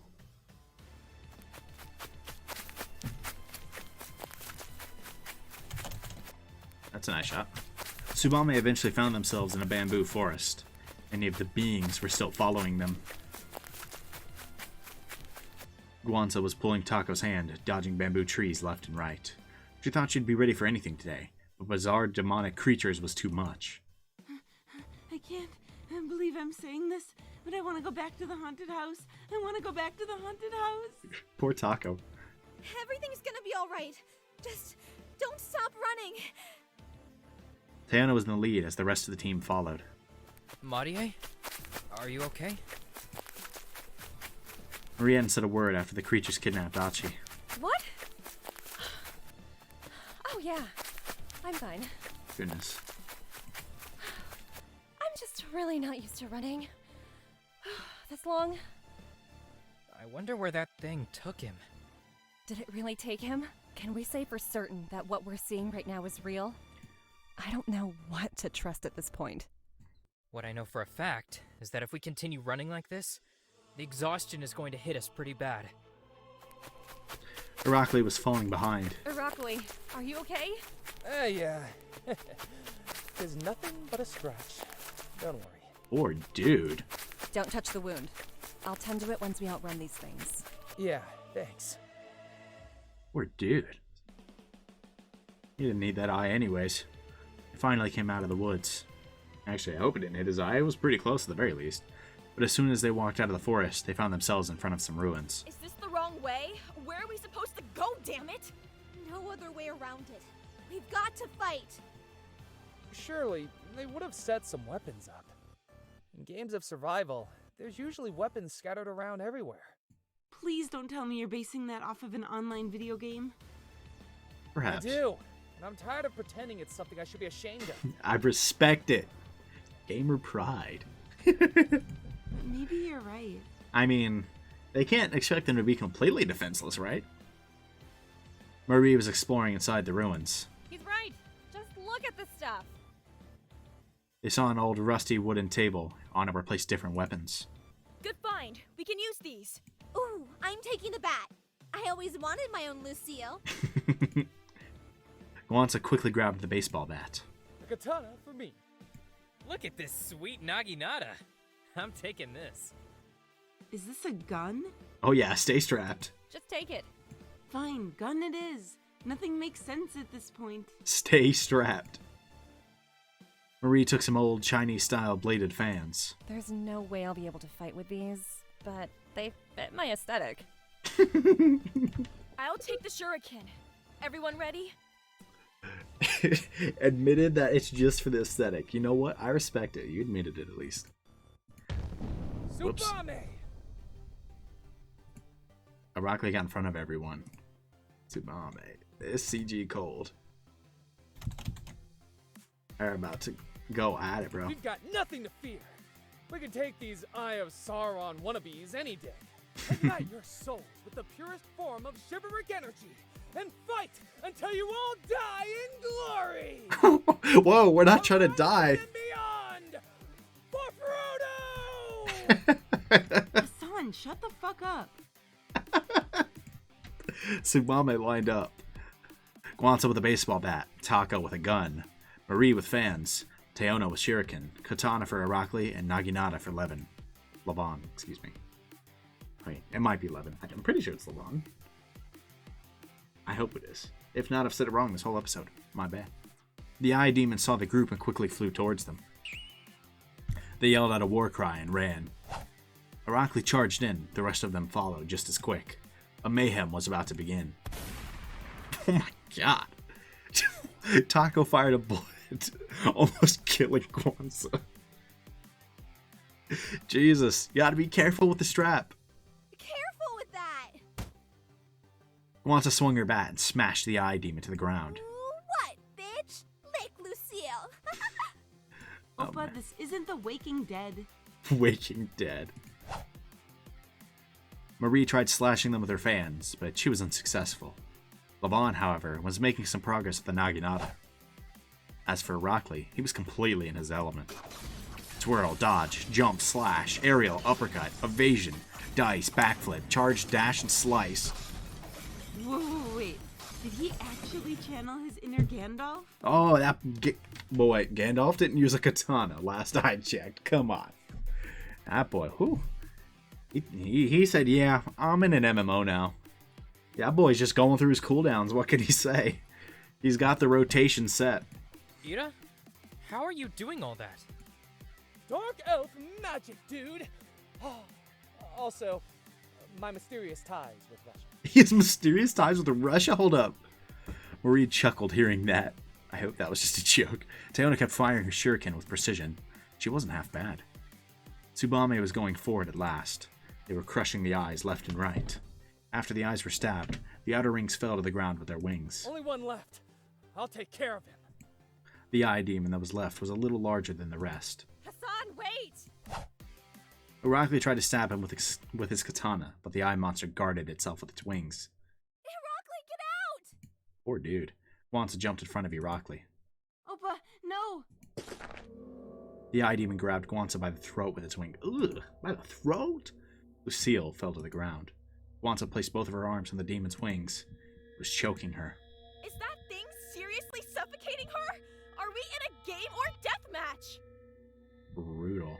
The demon choked Guanza and she fell unconscious. That definitely says choked. The team tried to charge in, but they were too late.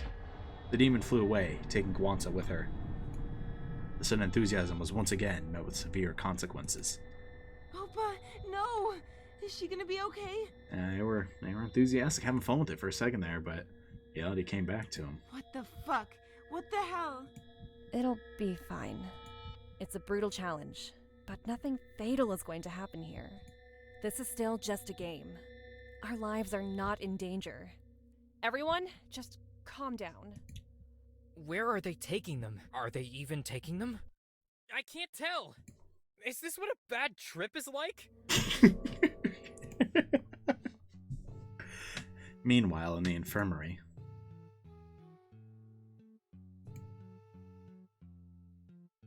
No line. Oh, no line played. I am in rage.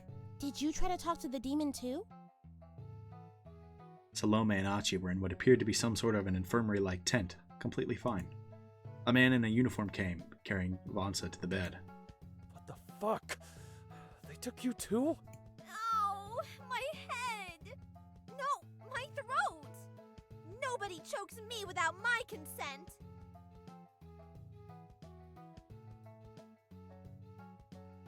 Pause. Major pause. Oh?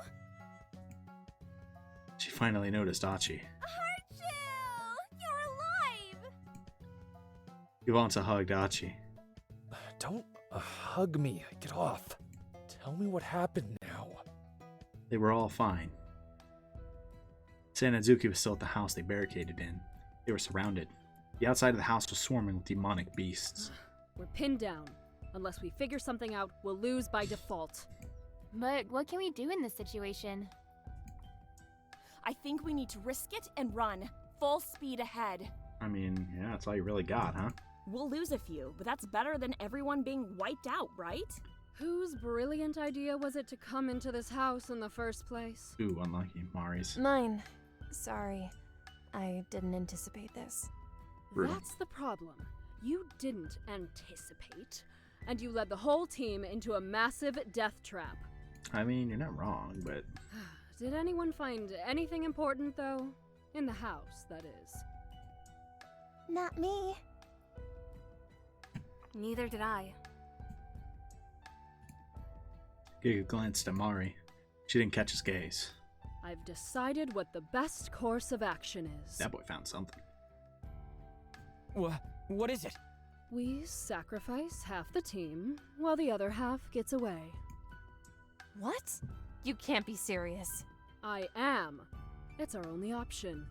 We'll use some of ours as bait, the demons will swarm them, and the rest will get away. So, you decided that you won't be this sacrificial lamb, huh? Good for you, isn't it? I am the best this team can offer. I have So to stay in arrogant. this challenge. Might not be wrong, but that arrogance would be your downfall, huh? I mean, yeah, she's right. Let's do it. Otherwise, we'll be stuck here forever. If you guys think that's for the best, I agree too. But guys, we can all still come out of this safe. We don't have to do this. Then what do you suggest? We run out and pray they don't take us? No, but... Who will we sacrifice? I need Giga, as much as it pains me to admit. Men are effortlessly stronger, and judging you lot, you're nothing. Unlucky. The rest of you can decide for yourselves. So smug. For real. It is a little bit smug. I'm sorry if I'm offending you, but this is just pure strategy. Man. Absolute menace. Oh, suddenly a crash could be heard. What was that? They broke the wall. They're in Nautica. Yeah, they said, we're not waiting anymore. Like, come on. The hole created in the wall wasn't big.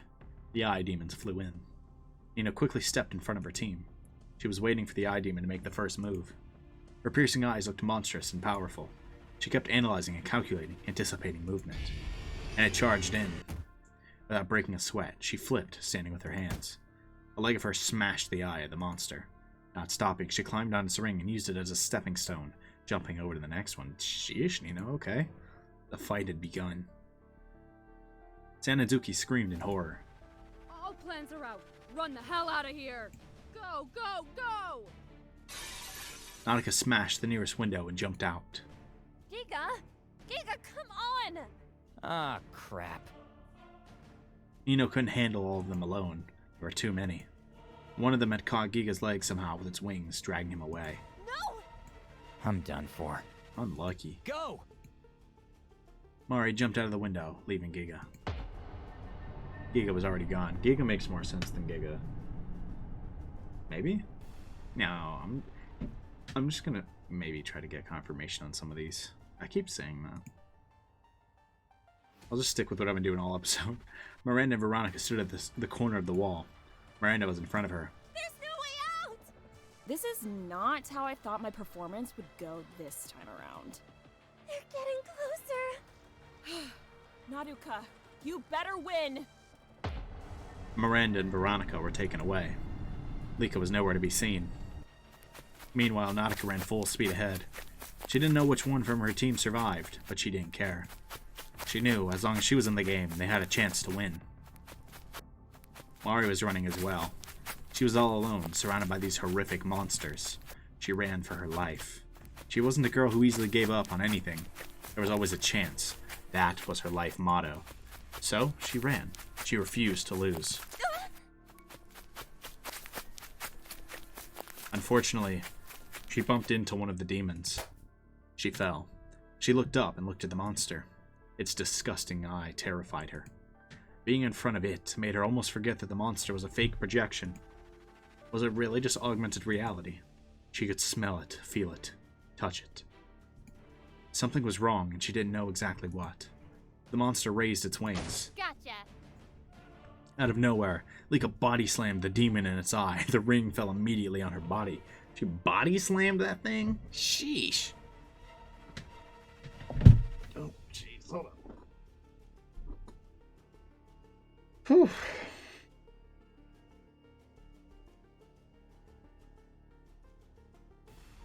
God, man. This much time in a chair kills you.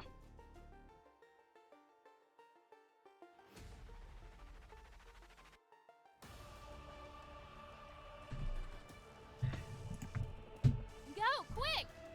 After you! It's got me pretty tight. Just go. Everything's gonna be alright.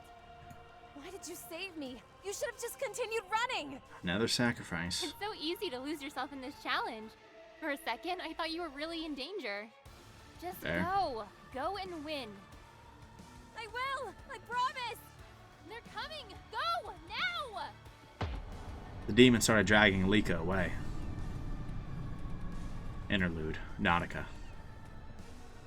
50 of them are in front of me. I stop running. There's no longer an option of fleeing. I'm completely surrounded. There's not a single opening. Realizing that my hands are wet, I look at them. Sweat? Me? Sweating? Impossible. I get in my stance. I push my right arm forward, my left arm below. My legs are in a perfect defensive position. No one can touch me without my consent. No one would have been able to pull themselves out of this situation.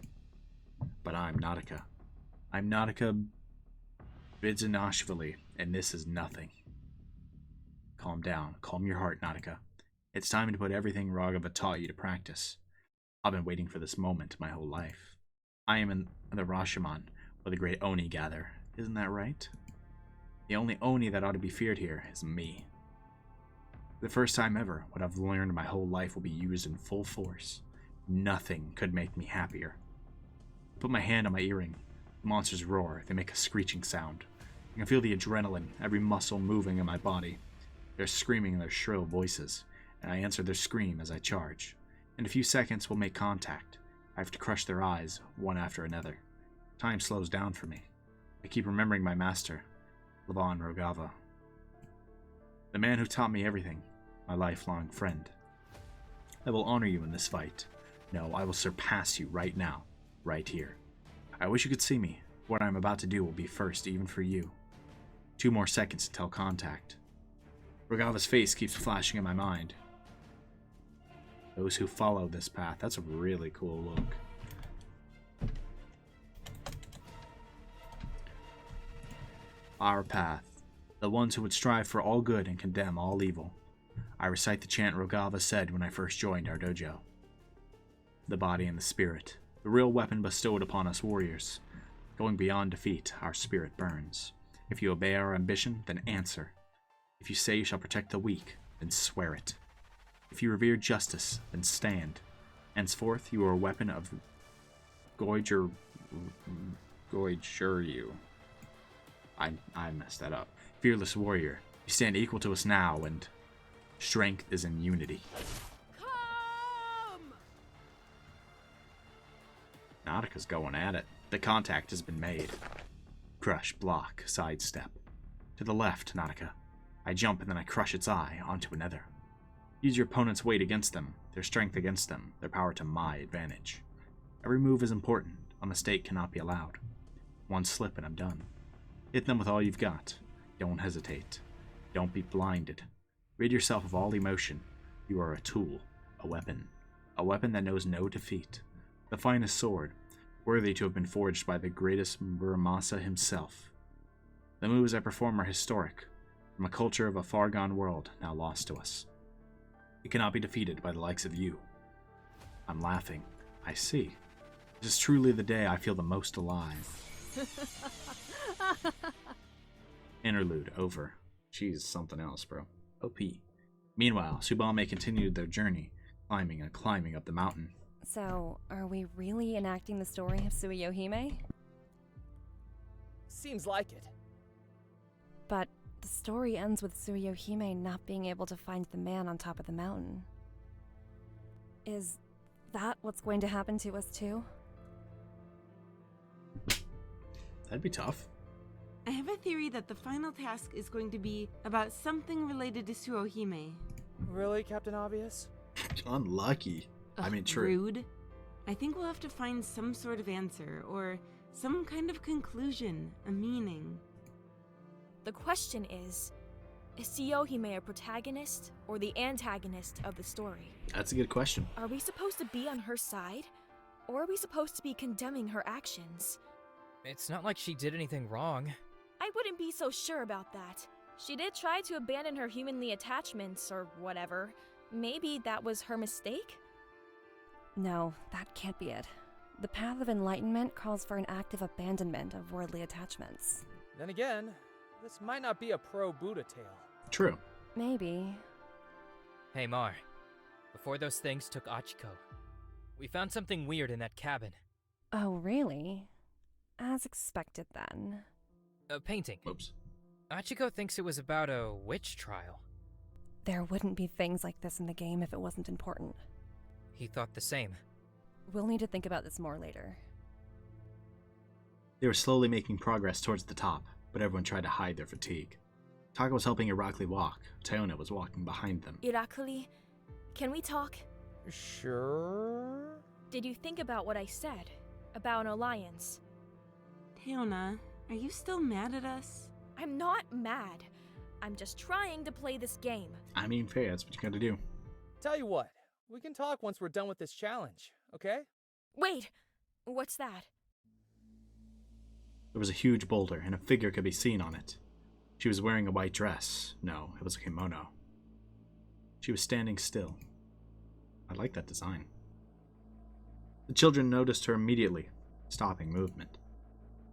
The woman was wearing a mask, but she quickly took it off. Wow, that looks like a... Something about that face.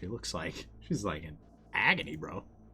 The color of her skin was pale and blue, and her expression was that of anguish. Anguish. That's a good word for it. That's a much better word for it. She did not look human. She hastily ran to the kids. Disregarding everyone, she stood in front of Lavon. The beautiful forest of green shone vigilantly on her. She had an aura of mystery. Excuse me? Who are you? Lavon. There's no time left. I'm at my limit. She started to speak. Her voice sounded deep and somehow tired. Confusion overwhelmed everyone. I tried my best. I swear to you. I did everything I could have possibly done. But my power has limits. I just need to know how the current you is. Please. What's going on? Do you remember the name Lavinia? Huh? Very well. She put on her mask again. Thy who attempt to cross my Rashomon, halt and gaze upon me. Lavinia. Does that have any meaning?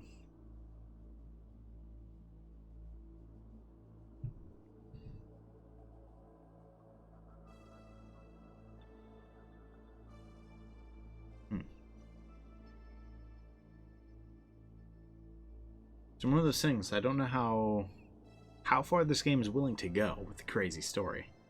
Because if it's willing to get crazy, this could be like somehow this is somebody who Levon knew, right? And is, I don't know, being like controlled when the mask is on. That seems a little ridiculous, maybe a bit absurd. We'll see, but there's no time left, and then she just started talking differently based on mask on and mask off. You need to know how the current you is. Do you remember the name Lavinia? Maybe there's some meaning there. Will you tell us who you are? I am the gatekeeper of the second Rashomon. Welcome. Then we were on the right path. This is so cool! A real Japanese demon? Can we pass? At first, she did not answer. She eyed the children. Of course. The second task begins now. In order to pass this gate, you must answer my question. What is this question? What are we supposed to answer? Only those who answer truly may pass. I better not cap. Those who lie will be sent back to the beginning. Right now, there should be thousands of angels at the first Rashomon. The longer you are here, the more they become in number. In other words, you'll be taken away in seconds. Understood. Each of you will be getting a different question. Tell me once you are ready, children of men. Don't Seems cap. a bit easy. Why would any of us lie? Y'all better not cap. Especially because, they're already gonna know if you lie. So there's no reason to. Let's do it. We have no time to waste. No matter how hard the truth might be. At this point, I can't even begin to think that this is all just mere projection. That's fair. It's amazing. She put out her hand and pointed at them. The first question is for you, Levon Petriashvili. Me again? Okay. Speak only the truth. Understood. Yokai-sama, please do not eat me.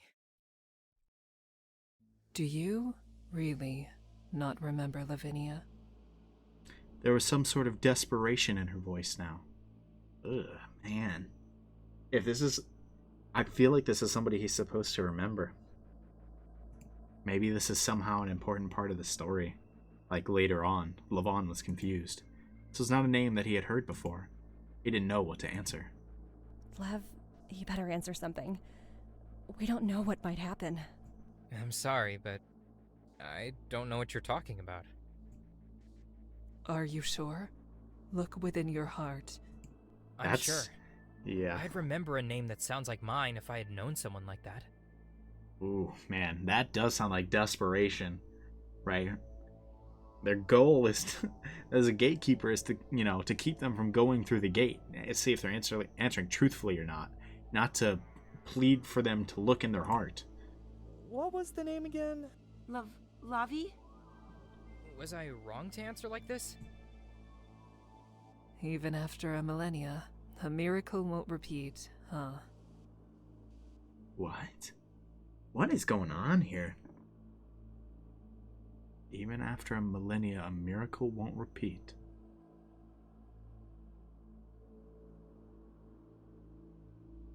Follow this forest until you see a gate. We walked towards the forest, waiting for others. What is going on there? I don't know if this was in the original version of the game. It might have been. If so, I must have been just as perplexed and forgot about it. Let's get this over with. You're next, Tamar Chakartishvili. Okay, let's go. Here's my question to you. Would you judge a person harshly for a forgivable sin? I'm a very open-minded person. I wouldn't judge anyone. That is a lie. Sheesh. Gone. Suddenly Taka was hit with something, and she was gone. No one was able to see. No one was able to catch what just happened. Taka was there, and then she wasn't. What happened? I promised to send Liars back to the pit, did I not? She's there, awaiting to be taken out from the game board. Was she taken out from this augmented reality shit? Is this why we can't see her anymore? Damn, this device is way more powerful than I thought. I don't know I don't know how a device could do that, bro. Didn't realize that with the freaking demons, Hassan. True. You're next, Marie Mazzaru Lesfili. Okay. Here's a classic for you. Do you find Levan Petriashvili pathetic? Yikes! That's brutal. I forgot how brutal that question was. Marie raised her eyebrows. Levon didn't expect this either. What kind of a stupid question is that? You can't... Oh, man. You will answer, or you will be met with the same fate as Tamar. What an incredibly easy question, then. No, I don't, obviously. Well, that's the truth. The gatekeeper looked at Marie. That is a lie. Oh, God, that's so... Why would you even lie in that spot, man? Like, you know how it ends. And Marie disappeared. I don't understand. You're next, Irakli Asanishvili. Is Marie going to be okay? What's going on? I'm freaking out here. You will forever be an oaf, child of men. Jeez. Do not worry. She's safe and so are you. For now. Oh, good lord. The demon laughed, but her voice returned to normal soon after. Answer. Would you kill and take joy in it? He's totally gonna say no. Obviously not. I'm not some sort of a freak. That is a lie, Irakli. Yikes. And Irakli, too, disappeared from the remaining two's vision. They lost 3 members in a row. Why did they lie? You're next. You cherish your friendship, do you not? You protect your friend, and you'll always stay by her side. Am I correct? Of course. I would do everything in my power to protect. Lies. Yikes, bro. Why would they lie? Proceeds to lie. I should not have expected much, but the disappointment never quite goes away. Theona, too, was gone. Congratulations, Levan Petriashvili. You're the only one left. In all fairness, I guess, while you could say, like, oh, like, the answer is known if you lie anyways. Well, that's very true. Some of those are the types of questions that, if you'd ever thought about, you would definitely suppress the answer to that. Like a Rockley. You think he just is all the time like, I think I'd kill people and like it. If he ever actually had that thought, he'd be like, nope, putting that away. Never thinking about that again. Right? Like, or like, is Levon pathetic? Would you always stand, like, basically asking, would you betray your friends? Like, will you always stand by them? What was the fourth one? Tacos. Would you judge another?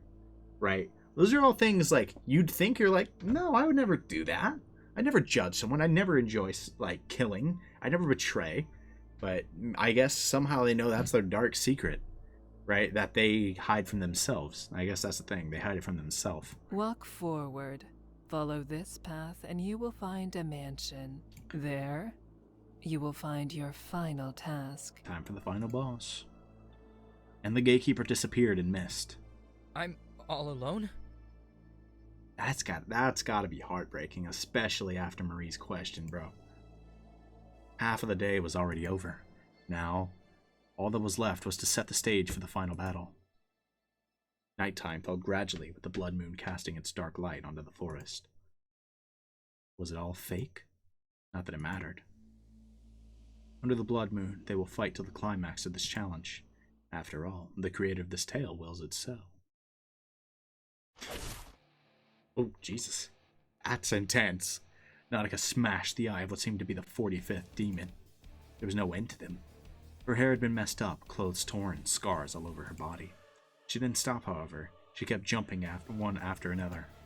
The monsters all charged in at once, but she was able to repel them off with the maneuvers of a true master. She truly ruled that battlefield. She utilized everything she had in her power. She no longer thought of this as just a mere game. She had completely forgotten about the device she wore on her temple. She was immersed in this fight completely.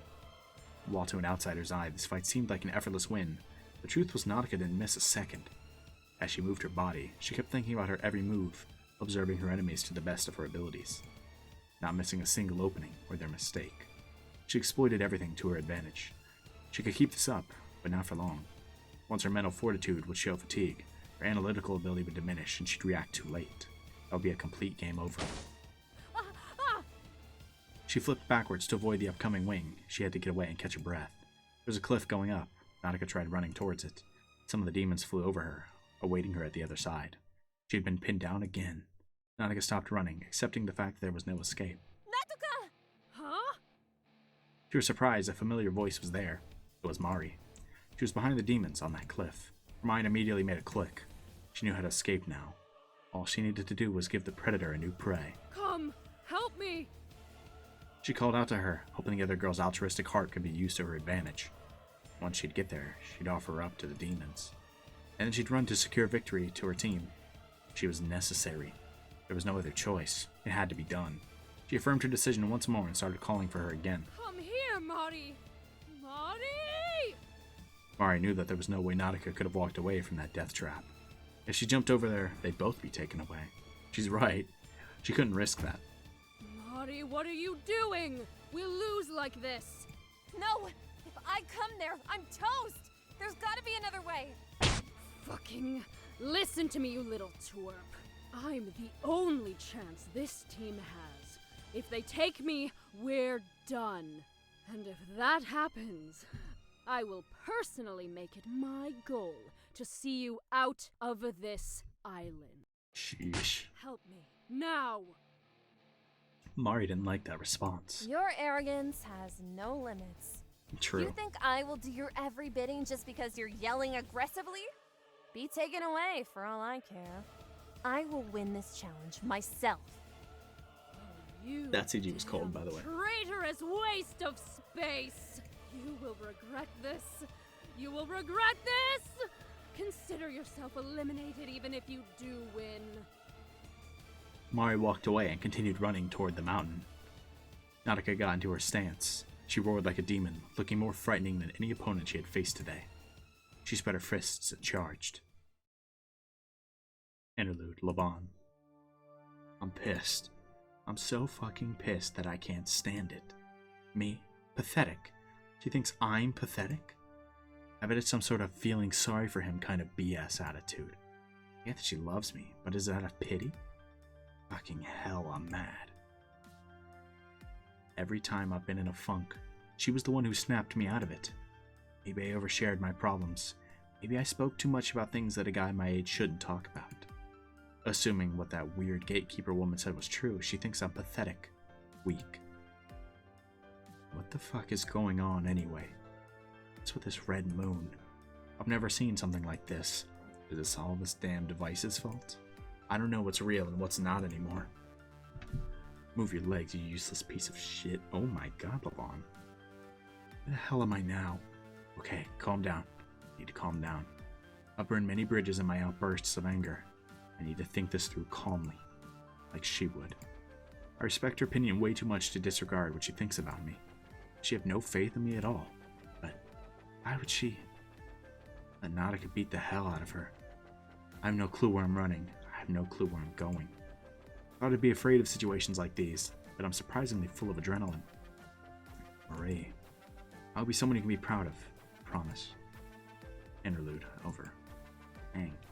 His inner thoughts. That's awful. Interlude. Mari Babak. Babakishvili? Babakishvili. That's the best I'm gonna get. It's probably wrong still. I can't believe I just did that. Damn, what even was I thinking? No, she was off the damn rail since yesterday. She says she'll eliminate me for this. If I'm the only Sanazuki left, all the pressure's on me now. I think she might be able to easily pull the votes in. Gig and Veronica will be with me, I know. Nika too. My feet, they hurt. I think I stabbed my leg with something. A tree branch? I'm dripping blood everywhere I go. Man, this game is no vacation. This is too insane. But I'm having so much fun. This is so much fun. Don't stop. Run. Don't look back. Fight. I feel like the child in me is finally being fed what it always wanted. An adventure. I'll most likely need to fight at the end of this challenge. I need a weapon to fight. Can I fight? It's been ages since I've held a sword in my hand. Me and my brother used to play with swords when we were kids at our grandparents' shed. Do I really think a childhood memory is enough to fend off the enemies here? No, don't give in. This is no longer a world of reality. This amazing device on my head shows me a realm of a beautiful world, an exciting world. Why am I tearing up? I'll win. I'll do my best. The second gate, I can see it. The gate's open. Suiyohime must already be inside. I have to catch up. Interlude over. Interlude. Marie. The hell just happened? Ugh. My whole body hurts. This is... I really am at the beginning, as she said. Where are the others? Can't see them.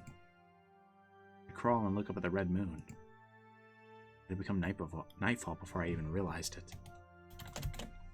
Really like that CG here. I see some flying creatures above the clouds. It's them. Damn it, how did I fail that question? This is dangerous. It's dangerous for Lev. I need to find him now. If I don't, who knows what that damn fool will think. But I can't move. I'm useless. I'm not like Nautica or the others. I know my limits, and I know my strengths too. There's only so much I can do in a physical challenge like this. Laban needs me. He needs me there. He believes that gatekeeper, it'll be fatal to him. What can I do? Huh? There's a gun? How is it doing there? Oh, it's Taco's gun. The one she picked up at those ruins. I don't see Taco, though. Right next to me. I can grab it if I want to. As if you're capable of shooting a gun, a voice inside me whispers. I take it in my hand. Gradually the monsters surround me. As if you're capable of shooting a gun. As if I'm capable of shooting a gun. As if I'm capable of fighting and winning. As if I'm capable. Is this who I am? A person who cannot escape the assumptions others have of me. Just because people have drilled me into me that I, as a girl, should be content with my weakness and accept it as the default? I'll do it. That's cool like cutting. It's like something from Persona. I'll fight, the first time in my life, with a damn gun. I'll take this thing and shoot them all up. The demons are getting closer. Do it. Point it. Stop your hands from shaking.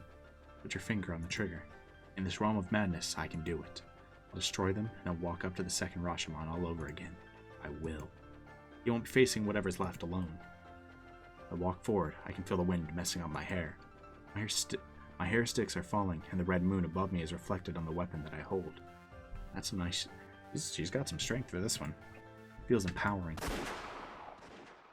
Stay strapped. He finally stops walking to look up at the ridiculous mansion in front of him. The scale of that building was enormous, mythical, and unbelievable to the eye. The design of it was clearly Asian. He stood bewildered at the sight of it, once again putting his hand on the pin that his teacher had given him before the start of this quest. Am I dreaming? How is this possible? Not long after, a person who would answer his question spoke to him from the entrance of the mansion. It really is quite a sight, isn't it? You again. Can you give me an explanation as to what's going on? That'd be nice. You're a messenger in this challenge, right? A guide. You have heard of the tale of Suiyohime, right? Yeah. Are you her? Are you Suiyohime? In a manner of speaking. Huh? Suiyohime is the name given to me. A role that I serve and have served for a very long time. You are free to call me under that name. I think you always preferred to refer to me as Suiyohime. So do so once more. What? Like he knew her? You speak as if you know me. What's the big idea? Are you even real? Who are you? Are you an actress? Or are you a projection like those demons we saw? She stopped talking for a while, saddened at something. She continued to stand in silence. It appeared as she was deep in thought. She closed her eyes and kept that silence for a time. We have had this conversation more times than you can count. Each time I hope for a miracle, for a change in something. I ridicule you and fight you in many ways, testing and experimenting as to what could trigger it. It has happened once. Surely it can happen again, I thought. But now I see that that is impossible. What is it? Him remembering? Or is it something else? Him, like, having strength? I don't know. I don't either. understand. I can't go off script for too long, but we've got time before Suiyohime fights the remnants of Tsubame Gaishi in Sandenzuki. What the heck is going on here? Come inside. She opened the door to the mansion and invited the boy in.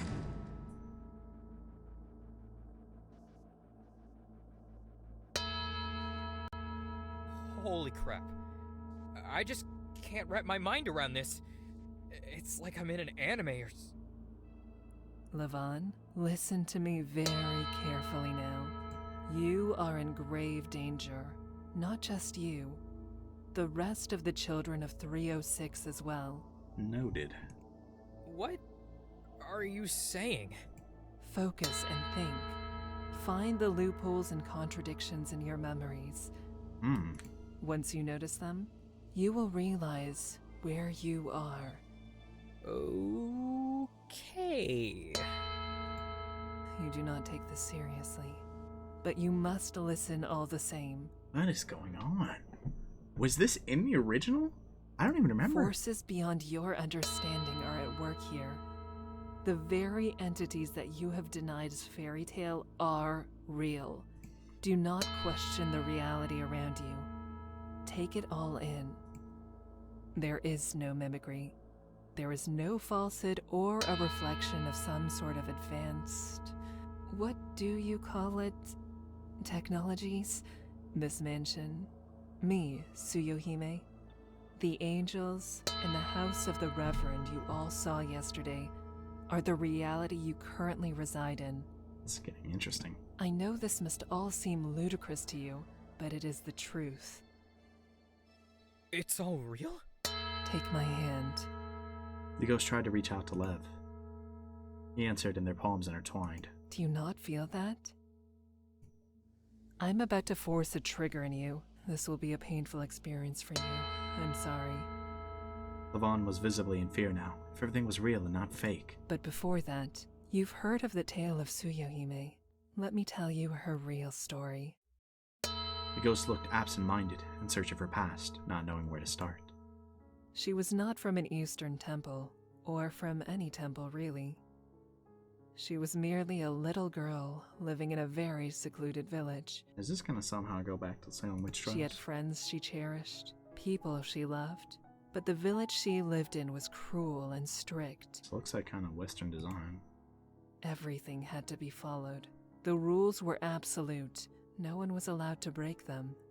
If anyone dared to, they would be cruelly punished. That's the kind of life she lived. In fear of punishment, she followed every rule there was. One day, the owner of a house furthest away from the village passed away. He was known to the villagers as the man on top of the mountain. No one spoke to him. No one visited him. That was because he broke all the rules there were. There were rumors in the village that the man had found true wisdom, true freedom, but many called him a heretic. The fact that he was allowed to live is surprising to me even now, but since he didn't interfere with the village, everyone simply forgot about him. Suiyohime, in her heart, wished to be free from the strict rule of the village. One day, out of boredom and anger, when she had been punished by her parents for something trivial, she proposed an idea to her friends. She wanted to see that house, to check if that man had really found freedom in his seclusion. By then, the owner was already gone. The house was completely empty. Her friends agreed, and they went there together. The house seemed normal at first, but gradually, they found items that should not have been there. items and grimoires that spoke and opposed the teachings of the village. Just reading those books alone was an act of heresy in itself. A name of one of those grimoires was the Book of Gigas. The children read a lot of sinister and vile texts in it. They ran in fear not short after. Boy, that looks satanic. Eventually, the adults found out. The village was furious. The grimoires and every relic of the devil were burned at once. It spoke of rituals and sacrifices. Everyone was afraid, children included. The village wanted someone to blame, and in her cowardice and fear, Suiyohime cried out. She lied and told the Reverend that the other children, her very own friends, were at fault, and she was simply following their lead. Yikes. The greatest sin that Suiyohime has ever committed was that innocent lie. Probably got them all The killed. gravity of that sin most likely will equal to the consumption of the forbidden fruit, for which mankind was forever banished from the kingdom of heaven. People were charged and accused of dark magic. Madness ensued. Paranoia overwhelmed the village. Suiyohime's friends were all slaughtered. However, the village did not stop there. More and more people were hanged, killed, violated, and destroyed. Suiyohime was a sinful woman. Her act, her lie, and the murder of her friends activated a curse. This curse spread all over the village. And one day, one of the victims were revived. As a blasphemy towards God and as an act of mimicry of the resurrection of Lazarus, it laughed at the believers of faith. The revived went to kill everyone involved in her death. Suiyohime, too, perished soon after in a brutal murder.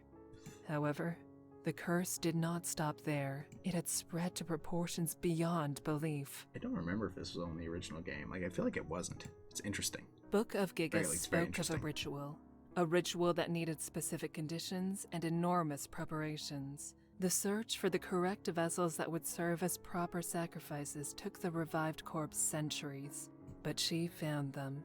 16 sacrifices need to be prepared. Do you understand? Yeah, I think I get it.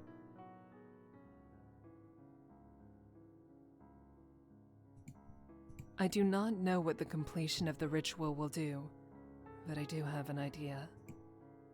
She later revived other beings from her time, Suiyohime, her friend, included, but they were nothing more than mere servants to her, slaves to do her every bidding. So there's a big bad. They had no free will, no choice.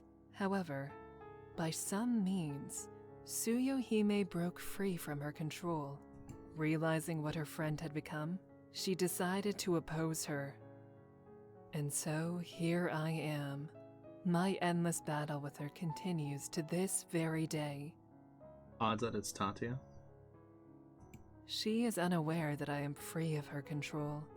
After all, every time she finds out, I reset time. You what now? I have read the Book of Gigas too, you see. She was not the only one touched by the devil, but I pale in comparison to her power. Boy, we on some... Every time she finds out, I reset time. We'll keep things spoiler free. I'm going to say part 4. If you know, you know. The only thing I can do is serve the role she has given me or reset time. But no matter how many times I do this, nothing changes. I'm guessing one of the times he remembered. We all end up at the same terminus, at the same conclusion. Therefore, this is my last rebellion towards her. I am making a gamble that will either kill us all or save us. Yikes. I made a promise to you once. I am ashamed to say I am unable to fulfill it. Oh, we don't remember it. Don't worry about it. Now, I will utter the name of our true enemy. Uttering her noble name will serve as a declaration of war that she surely will not miss. The one we must defeat. Her name is none other than... Abigail Williams. Hold up, what? Who? What the fuck? She has noticed. We don't have much time. Their hands were still intertwined. I am going to force the memories of the previous loops to awaken inside your soul. On everything, this was not here before. I've never done this since. It will surely destroy the current you. Frankly, I don't know what will happen. The memories of the past that you've accumulated here spawn for more than 100 years, Levon. Yikes. I am not sure if you'll be able to overcome all the different identities and outcomes. I had hoped you'd remember them on your own, like you did once, but... I think you did once, yep. Now I see that will never happen again. Yeah, they used this song together. This is the one that I said sounded like it was out of Attack on Titan. And it does sound like it's out of Attack on Titan. Forgive Fire me, them. but I know you, and you know me too. This is what you would have wanted. Energy overflowed from the ghost. Levon's eyes went wide. Wide? I think I was supposed to say wide. Incredible pain engulfed him. His vision was lost. He couldn't see anything anymore. Feeling like his brain was melting, he screamed out in pain. And slowly, visions started to form in his mind. Do you see it? What?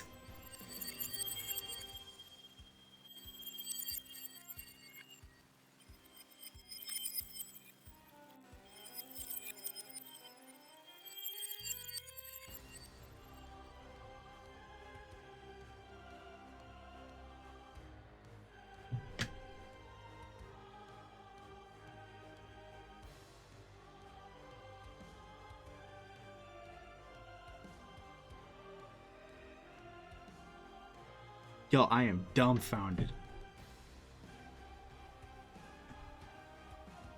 For anyone who doesn't know, this is the first game.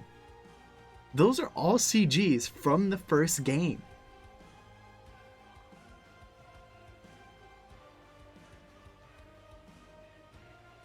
So, what was that? Just a different loop? What the hell?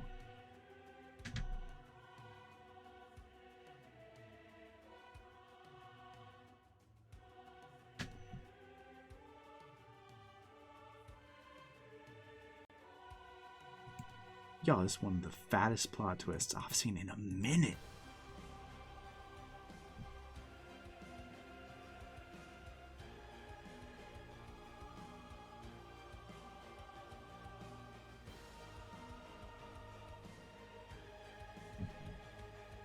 Also, on everything, this sounds like it's from AOT. This has got to be from Attack on Titan. So I need to finish that show. I'm almost done with Final Season Part 1. Okay, let's continue. What the heck? Y'all, I am... Like, this is absurd. Things that have happened. Things that will happen. Yeah. Things that ought to be changed. Things that cannot be changed. I don't even know what to say, man. Things that should not happen. Things that will not happen. Things that should happen. Open your soul to them. And remember. Another vision formed in his mind. What? It was one of himself, bloodied up, with a mortal wound. Suiyohime was holding him. You need to reset it again. What? Bro, this just got insane. I know. Lavinia, help them. Save us. I swear to you. I will save you. I swear it on everything. I will repeat this tale as long as it takes. I won't let you children die. I promise. No matter how many times it takes.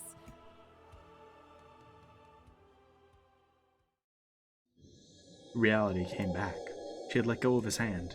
He was on his knees, barely conscious. Now, I must return to being Suiyohime. We are not ready to fight her yet. For now, we have to go along with the ritual. She has noticed me already. Next time you see me, I will be her puppet. You will most likely forget a lot of details in your confusion, But the lives you've lived will all return at some point.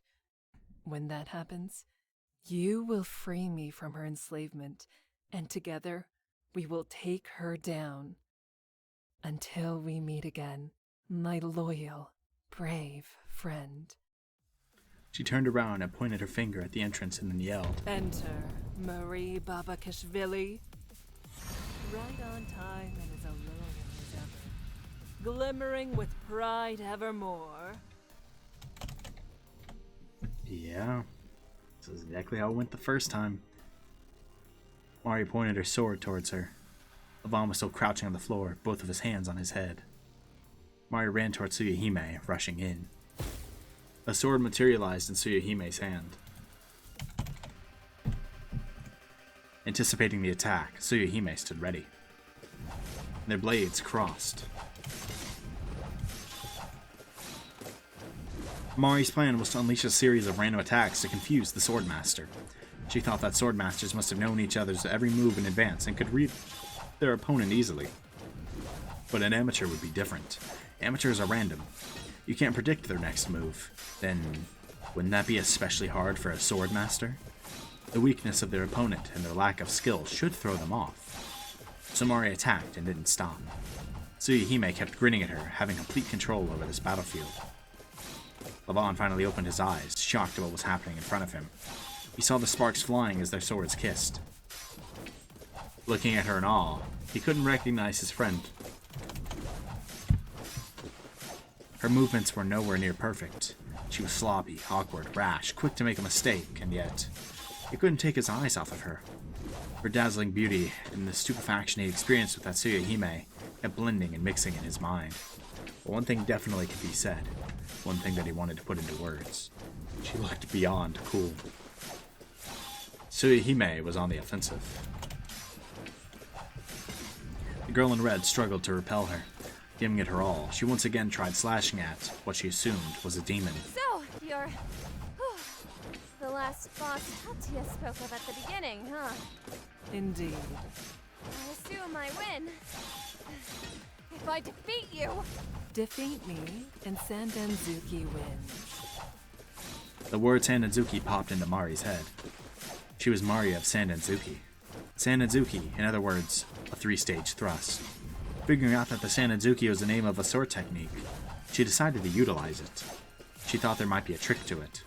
The opposing team was also named after a sword technique. There has to be a reason. So fitting the name of her very team, she sliced a deadly 3-stage thrust. The first was blocked. The second passed the edge of the demon's blade and tore her kimono a bit. She was about to strike her third attack. Suiyohime blocked the last thrust. Yeah, not happening that easy. She caught Mari's other hand and threw her away with brute strength. That's kind of cold. Had to take a screenshot of that. Do not give up. You almost had me, did you not? Surely she jests. After all, Mari was nowhere near close. As Mari thought that and tried to regain her footing, Suiyohime turned to Levon once more. Will you not fight me, Levon? Did I not just hurt a very dear friend of yours? I've no clue what's going on anymore. Is it not obvious, fool? I am your enemy. My name is Suiyohime, blessed by the lunar and solar goddesses, Shrine Maiden of Koto Amatsukami, and a retainer of Lady Amaterasu, Shinto god of sun herself. Do you understand? If you don't fight, you die. If you die, you lose. Yeah, you lose a lot if you die, huh? Come, let us dance on this night of illusion and disarray. Snap out of it! What are you doing? What the hell is going on? We're at the climax, dumbass. This is like, I don't know, the Mount Doom or something. Get your head in the game! Snap out of whatever funk you're in and let's go! There's no way we can beat her. There's gotta be a way. They wouldn't have given us an impossible fight. I mean, true. I know we're opposing teams, but let's double team her! He couldn't hide his surprise at seeing her take all of this in so easily. Whatever happened before she got here was put on hold on his mind for now. This is insane. But, okay. Let's go. Come. Oh, this one's kind of cold too, though. The two of them charged in. The girl kept holding her sword in a poor fashion, and the boy hoped to physically land an attack on the enemy. He glanced towards Mari, who had been completely immersed in this battle. Calm down, Levon Petrioshvili. Tatia said that this challenge would mess with our 5 senses, so it's safe to assume that whatever fuckery is going on right now is because of this tech on my head. So, any wounds we sustain here should be fake. So, any vision we're shown here is false. So, everything here is just a mere trick. Once again, the clash of swords could be heard in the decayed mansion. Suiyohime was more ferocious this time. Every attack Mari threw at her was parried. Levon tried grabbing her from behind, in vain. The demon could simultaneously deal with both Mari's sword attacks and Levon's punches. Suiyohime swiftly swung her sword, the blade leaving its white trail at Mari. Mari attempted to block her, after the swords moved away from one another. Suiyohime turned around and caught Mari's blade with her palms, sending her own sword falling to the ground. And then effortlessly, she pushed against Mari's sword, breaking it in half. Oh, that's a problem. Meanwhile, after finally standing up, Levon again tried punching her from behind. Yikes. Using both of her palms again, she disbalanced Mari's footing and caught Levon by the neck with her other one. Her aim was to make the two fall. Mari fell, helpless in air, but her stern gaze burned a hole on the demon's face. She had no ounce of intention of giving up. Grabbing Levon by his neck, she was ready to throw him far away. You need to do better than that. With a twirl, she sent them both flying in the same direction. They crashed together on the wall, and once again fell to the ground on top of each other. It appeared the blow was quite painful this time. Neither could immediately stand. There's nothing more you can do now. I will strike you down and the both of you will be wiped away. Do not worry. You won't die. But once you're out, this challenge of yours will be over. I'll disappear and so will this mansion. Even your very wounds will disappear. I hope that you all find peace one day. But for now, this is as far as you go. Are you for real? I won't count us out just yet. Who is that? Oh, wait, what? There stood Nautica Bidzinashvili in all her glory. In her hand was a kunai, and in her other, I couldn't tell. It looked like a pile of slimy substance? I did not expect this. Possible. Yeah, for real. I was gonna say, this didn't happen in the first game. This is... What? Is this actually about to go completely off course? You are our last enemy, I presume. I've defeated more than 100 of your dogs, and now I will kill yet another one. Nautica started walking towards her. Suiyohime conjured a different sword in her hand. Consider me surprised. This will be the first time I brawl with you. What the hell? What is there to be surprised about? A few of those AI projected illusions are not enough to stop me. Dude, I'm shook right now. You are too full of yourself. This is why I could never take my liking to you. My, you have quite the nerve for a phony. Tell me, are you scripted by an edgy 10-year-old?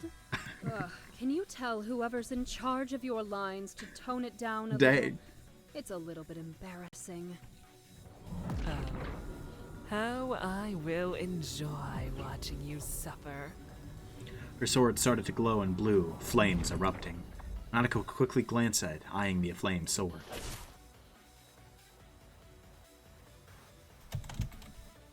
Without any hesitation, she jumped at Suiyohime, disarming her straight away. Dang! Suiyohime couldn't hide her shock, not anticipating she'd be disarmed without even getting to use her sword. This was a completely different match now. It had been mere child's play before, but now, Suiyohime quickly realized Nautica couldn't be underestimated. Yeah, no kidding. She's not even supposed to be here. Nautica was once again on the offense, using everything. Her kunai, left arm, both of her legs, all utilized to their maximum potential. She circled beautiful trails with her legs as she continued her oppressing assault. One after another, her legs kept flying towards Suiyohime. She was dodging them all. She matched her rhythm, and they kept speeding up and up. More and more punches flew as neither of them stopped. Nautica was, in truth, physically stronger than Suiyohime. She could finish this battle with her triumph in seconds. She pushed back Suiyohime, and the demon had her back on a wall now. She was pinned. Nautica pointed the kunai at her chin. This is my mercy to you. To think I would have to. And then a white glow surrounded her body. It quickly expanded and pushed Nautica away from her a bit. Suiyohime started to rise from the ground. When I was given this role, I was also gifted with skills to match it. 1,000 years have passed, and I never used its full extent on any of you. 1,000 years? To be honest, I had even forgotten how to. Nautica was flipped away immediately. Oh, Lord. I admit it. You are strong. Far stronger than I ever was. So much stronger. The atmosphere was crushing everyone with pressure alone. Something had changed. You could have easily killed me. A mask conjured in her hand. Well then, child of men, can you kill a real vengeful spirit? You mere, arrogant little girl. All you ever wanted was to be acknowledged, was it not? Dang. Then I acknowledge it. I acknowledge you are the strongest. But you're not worthy of your title. You're no sword master. You're no martial artist. You're just a little, helpless child starving for power. I just can't believe all of this, man. What the heck? That's right. That's all you are. Oh, God.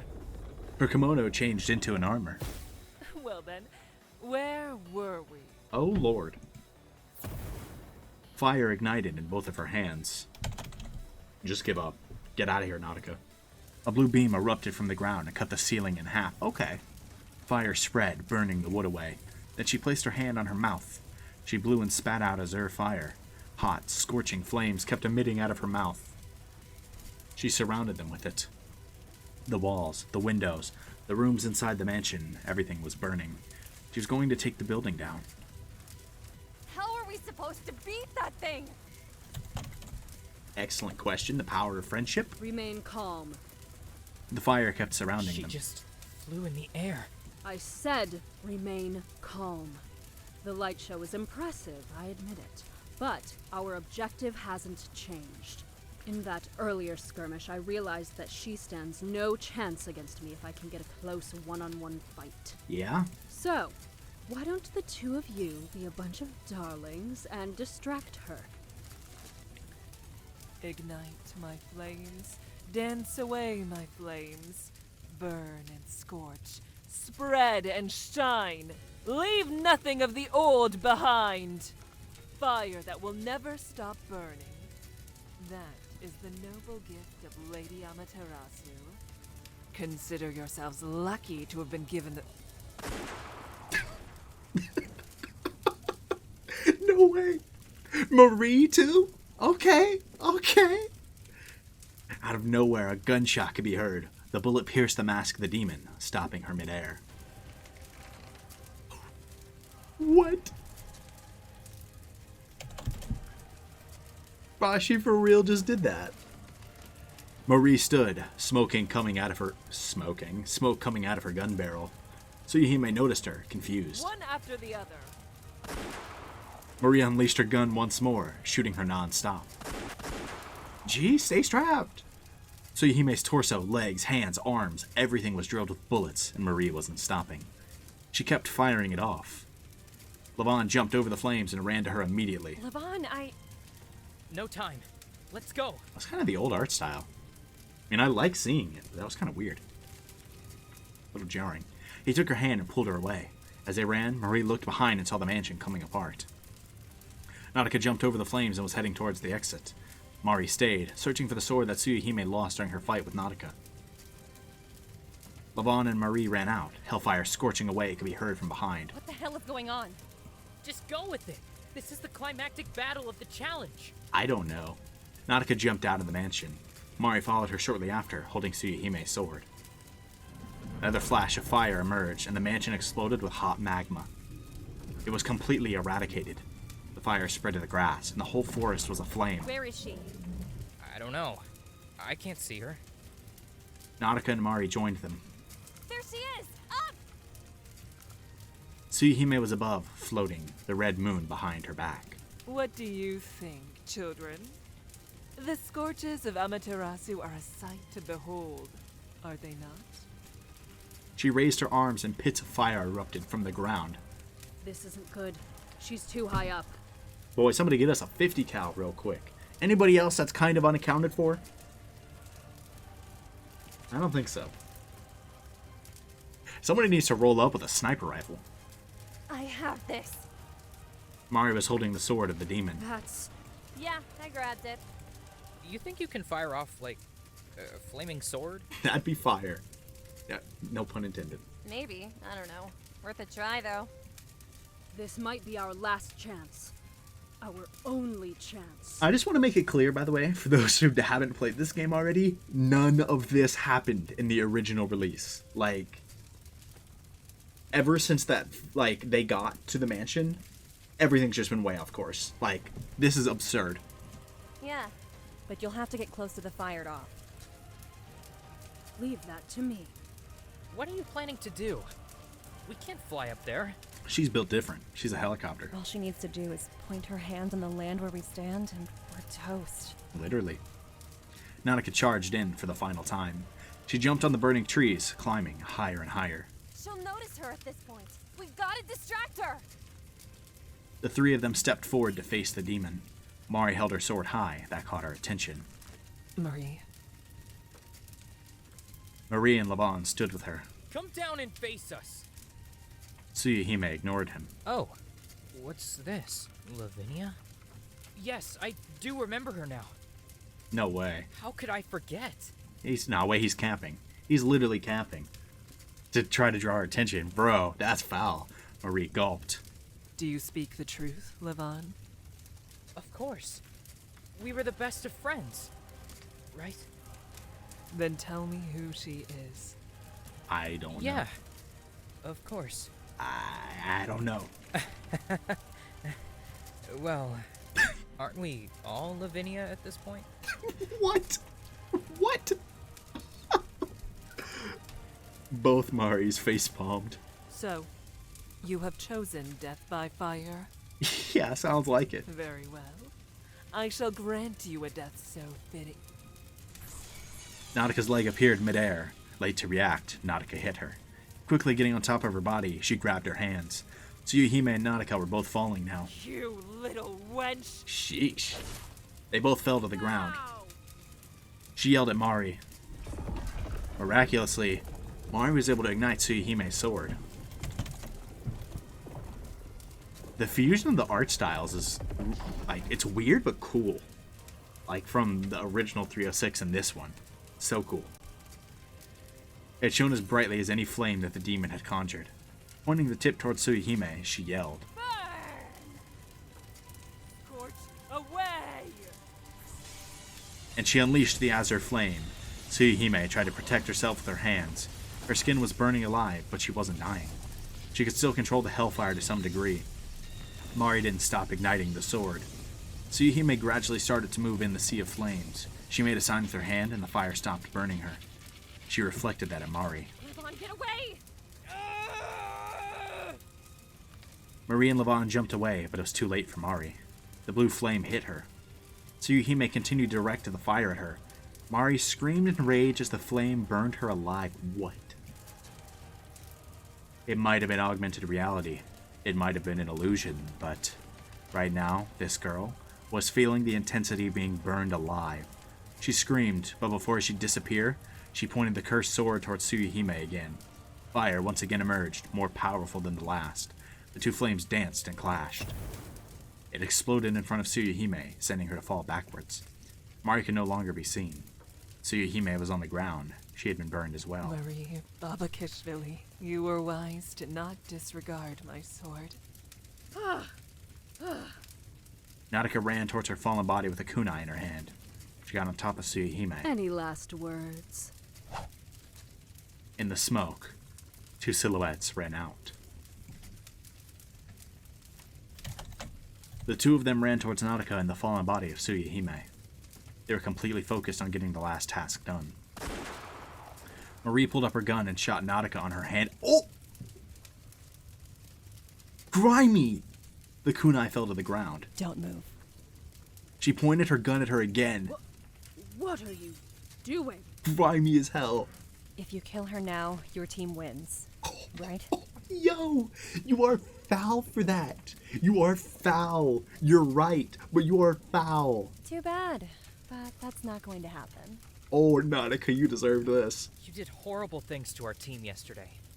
And you show no remorse for Mari's sacrifice. And you're gonna shoot me? You're bluffing. I'm gonna put a cap in you. Keep it up. What you did yesterday was unforgivable. It was just a game. Boy, And so is this. Checkmate. No. Stop. Oh my god! Hardest line in the game! And so is this! Yo, Grimy, what? Nautica immediately disappeared from their line of sight. That must have meant that she left the realm of augmented reality. Don't worry. She was just taken off the game board. We're the only ones left in this world. This is kinda crazy, right? Yeah! Yeah. Y'all better finish freaking Suiyohime before it gets too late, bro. Levon, I want you to know. You don't need to say anything. Levon took her hand. Long ago, in that classroom 306 that they speak of so often, was the very first day of their curriculum. That day, a boy sat alone at the corner of the classroom, and a very peculiar girl in the next row. The boy was antisocial then, so he kept to himself without acknowledging the existence of others. So he was sure he wouldn't be making friends that day. Then that girl took a notebook out of her bag which caught his eye. You see, the notebook was a special one. It was a merch of some popular comic that the boy loved dearly. And suddenly, something he thought he would never do happened. He started talking to her, asking her about that notebook. And then... Come, sit with me. That is how this friendship began, with a silly, worthless story. As insignificant as it is, the weight and the importance of that memory will follow him till the end of time, at the edge of the world. Let's put an end to this challenge. Yeah, good idea. Yes. Levon took the gun from her and pointed it towards the bleeding demon. Her blue hair was smudged and red. Her burned skin smelled foul. This was the end. She could no longer move. He saw tears in her eyes. Why would they design our enemy to be like this? I feel sorry for her. Do not feel sorry for me, my friend, for these are the tears of joy. One day you will remember. Jeez. And one day, he will free me. Oh my god, man, like... And we will prevail. Now, do not hesitate and pull that trigger. I'm sorry. What is happening?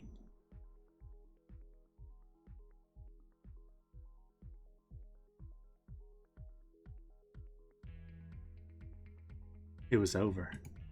The area around them changed immediately. They found themselves in a normal field. The moon was the normal white as usual, and the sky was deep blue. We're back. Tatia was there, and so were the rest of the 306. While Tsubame and Sanazuki watching the duo, Tatia walked forward and spoke. Congratulations, you two. You just won the challenge. Sensei, that was too real. Too real. I can't wrap my head around it. What was that? Pretty impressive, right? Those devices that I gave you are top-notch tech. They are able to transmit anything. Yeah. As long as the main computer has all the animation, framework, and modeling done, of course. Everything supernatural that appeared were all designed to meet your anime-like expectations. Dear God, that was awesome! I completely fell for everything. I was having protagonist moments one after another. Those were designed by the Foundation too, right? I have to put my hat down towards this tech. This could be the future. Don't disregard what happened in there, man. Yep, these are all still test models. So, everything about Suiyohime was all just a plot they made? Oh, Why was don't she say so too much. Cryptic and mysterious. I'm not exactly sure what the scenario writer had in mind, but yeah, all fake. I kind of feel worse for her now. She was so real. Also, the falling sensation from the cliff? If this device can fool you so much, it's pretty scary. I'm not gonna lie. Anyway, we won, right? Yeah, I guess so. Yes, congratulations. Come on in, guys. Tsubame rushed in. Hachi. Oh, Lord. Wansa, Tako, Herakli, Teona, all of them. They surrounded the two. Holy crap, you two. You two just saved the day. I was speechless watching the monitors. Bro, they did Nautica grimy as hell. The monitors? Yeah, they had TVs in this tent we were in. No audio, though. The monitors showed us what the devices were projecting. Never mind that. How did it feel like? Like a burning hellscape. Amazing. Breathtaking. Completely insane. I am still in shock. That Suiyohime girl was kinda my type. Oh my god. Whew, I'm glad I didn't end up in the final fight. Lol. Yeah, you'd have been scorched to death. No kidding. Good job, guys. You were awesome. I was wrong to say what I said yesterday. Don't sweat it. Normally, I would hesitate to do something so cringe, but let's do a team cheer. Hachi put out his hand. Tako, Herakli, and Gwansa placed their hands on top of his. So did Teona and Marie and Levon. Oh my gosh, she strikes again! Epic win for the team. How's it striking again if that's the first time y'all striked? Herakli started screaming. Cool moment We there. are the Goofy Goofers! I'm a goofy goofer, yeah. No. He put his arm over Levon and they both started to cheer loudly. Enough. The hand thing was enough. Gwansa appeared behind him, whispering in his ear. Don't you just want to express yourself too, Archil? Cool it. I will refrain myself from saying something snarky. For now. Nautica had been watching them from afar. Disgusting. I should have broken her arm before she had the chance to shoot. The whole time I was watching them fight, I was thinking... I was robbed from seeing Suiyohime. She was hot! Oh my god. Maybe next time try not to get captured. Yeah, fair. You're the one to talk. Mari was behind them. Don't be down, Mari. If you hadn't used that sword, there would be no winner. Wouldn't that be a good thing, though? I could have done more. I was just Like for her still team? A tie? getting used to this device. Are you serious? You literally burned to death. Shut the hell up. You did amazing. You were the only one who figured out how to use your sword. No one would have won without your sacrifice. Did that hurt? In the moment, yeah. But it wasn't really that bad. It just felt hot. You did your best, Marie. That was her best? Boy, shut the hell up. What did you do? Salome suddenly barged into their conversation. Once we get back, you better pack your things, honey. Psych. Excuse me? Nautica stood in front of Giga and Mari. Mari, do you remember what I promised you? Enjoy your last hours on the island. What the hell? It was Mari who figured out how to use the sword. And if it wasn't for her, no one would have won. Wouldn't that be better for them, Giga, let me speak. Sorry. It's true. I didn't help you when you needed me, and I'm sorry. But if you're really as rational and logical as you claim to be, you wouldn't be targeting me. I have proven myself today. That's right. You were very useful today. So, what's your problem? I don't like you. Well, the feeling's mutual. Yeah? It was your call to run inside the house, pinning us down like rats. That was your... Ooh, that line cut out. And I Unlucky. will see to it that you are eliminated tonight. That's all from me. Nautica and the others walked away. Tadia called everyone. It was time to head back. The two teams started to hike down the hill. Levon broke free from Suiyohime and ran towards Mari, who had fallen behind a bit. How are you? Well, you know. Best you can be after burning to death. In truth, Mari and Levon were very similar people. They both could understand one another well. Their life experiences were similar to the point that you could almost confuse them for siblings. They weren't on the same team, but Mari was an important person to him. He would never forgive himself if he was the reason she was voted out. You were incredibly badass in there. We did a pretty good job, I'd say. Shooting down Nautica was bold. Marie's a badass. Yeah, For a moment, honestly. I had completely forgotten we were on opposing teams. I know, it was fun. I had a lot of fun. Make sure you don't get voted off tonight, okay? Oh yeah, it's just that easy. Just don't Not get a voted problem. I'll, Yeah, go. Go back to your team. I'm fine. good luck. If you need my help in anything... I know. Levon left Mari. He looked back at her before joining his team. And this is the end of the second day's challenge. Tsubame Gaishi won, which meant Sanadzuki would be sending someone home. Kids all helped each other walk down the hill. They were returning to their dorms. The hike was still long, but for Tsubame it was a bit fun. They were talking non-stop about all the cool things they got to do today. Sanadzuki split up. Mari and Giga and a few others were walking together, while Nautica and the rest were walking away from the group. Soon they'd be at their campsite. The day was finally over. Sanadzuki dorm. Mari, Giga, Veronica, and Liko were in the Sanadzuki common room. I don't know if this is going to go the same or if we're going to get a new result. What are we gonna do? It's already wildly converged. Nautica asked me to vote for you a minute ago. There's only one thing we can do. How many people are voting against me? Aside from the four of us, we can't be sure of anything. You did your absolute best. We won't vote for you. Don't worry. I'd be pretty useless if I can't protect my own underclassman when she needs me. The four of us will vote together. But who are we voting for? Nautica, obviously. Are you sure though? Nautica really is strong. Losing her could be bad. I mean, true, She's but a threat. She thinks she rules this team. If we don't take her out now, it'll be too late later. I mean, that's true. Eventually, she'll turn on us. And do you think you can beat her when that happens? She unleashed war and was single-handedly winning everything. Her skills are amazing. That's an undeniable fact. And that's exactly what makes her a threat. We can't win against her. She's a lunatic. True. Plus, I'd love to see that smug look on her face fall apart. Fair. Are we really doing this? I've got zero problems with the plan. Thanks, guys. The four of us versus the four that's left. It might end in a tie. I don't know how ties work. Coin flip again? That'd be tough. But it really only takes one defector on either side. What happens if we're in a tie? Assuming that, like, I don't know. Assuming the other four are all unified. I don't know. Tatcha never explained it. Maybe they won't vote for Marie. I'll speak with Miranda. Oh, no, they will. Yeah, you do that. And Nino's a wild card too. Not really. Yeah. Nino hasn't said anything so far. I'll go speak with Miranda now. The girls walked out. Mari, there's something you need to know. What is it? She was surprised that Giga was only bringing this up now when they were alone. I did find something in that house.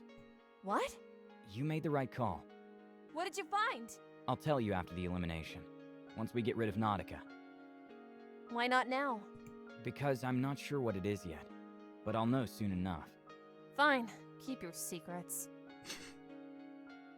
Meanwhile, a similar kind of discussion was happening outside. Well, just as we discussed, we take out Mari tonight.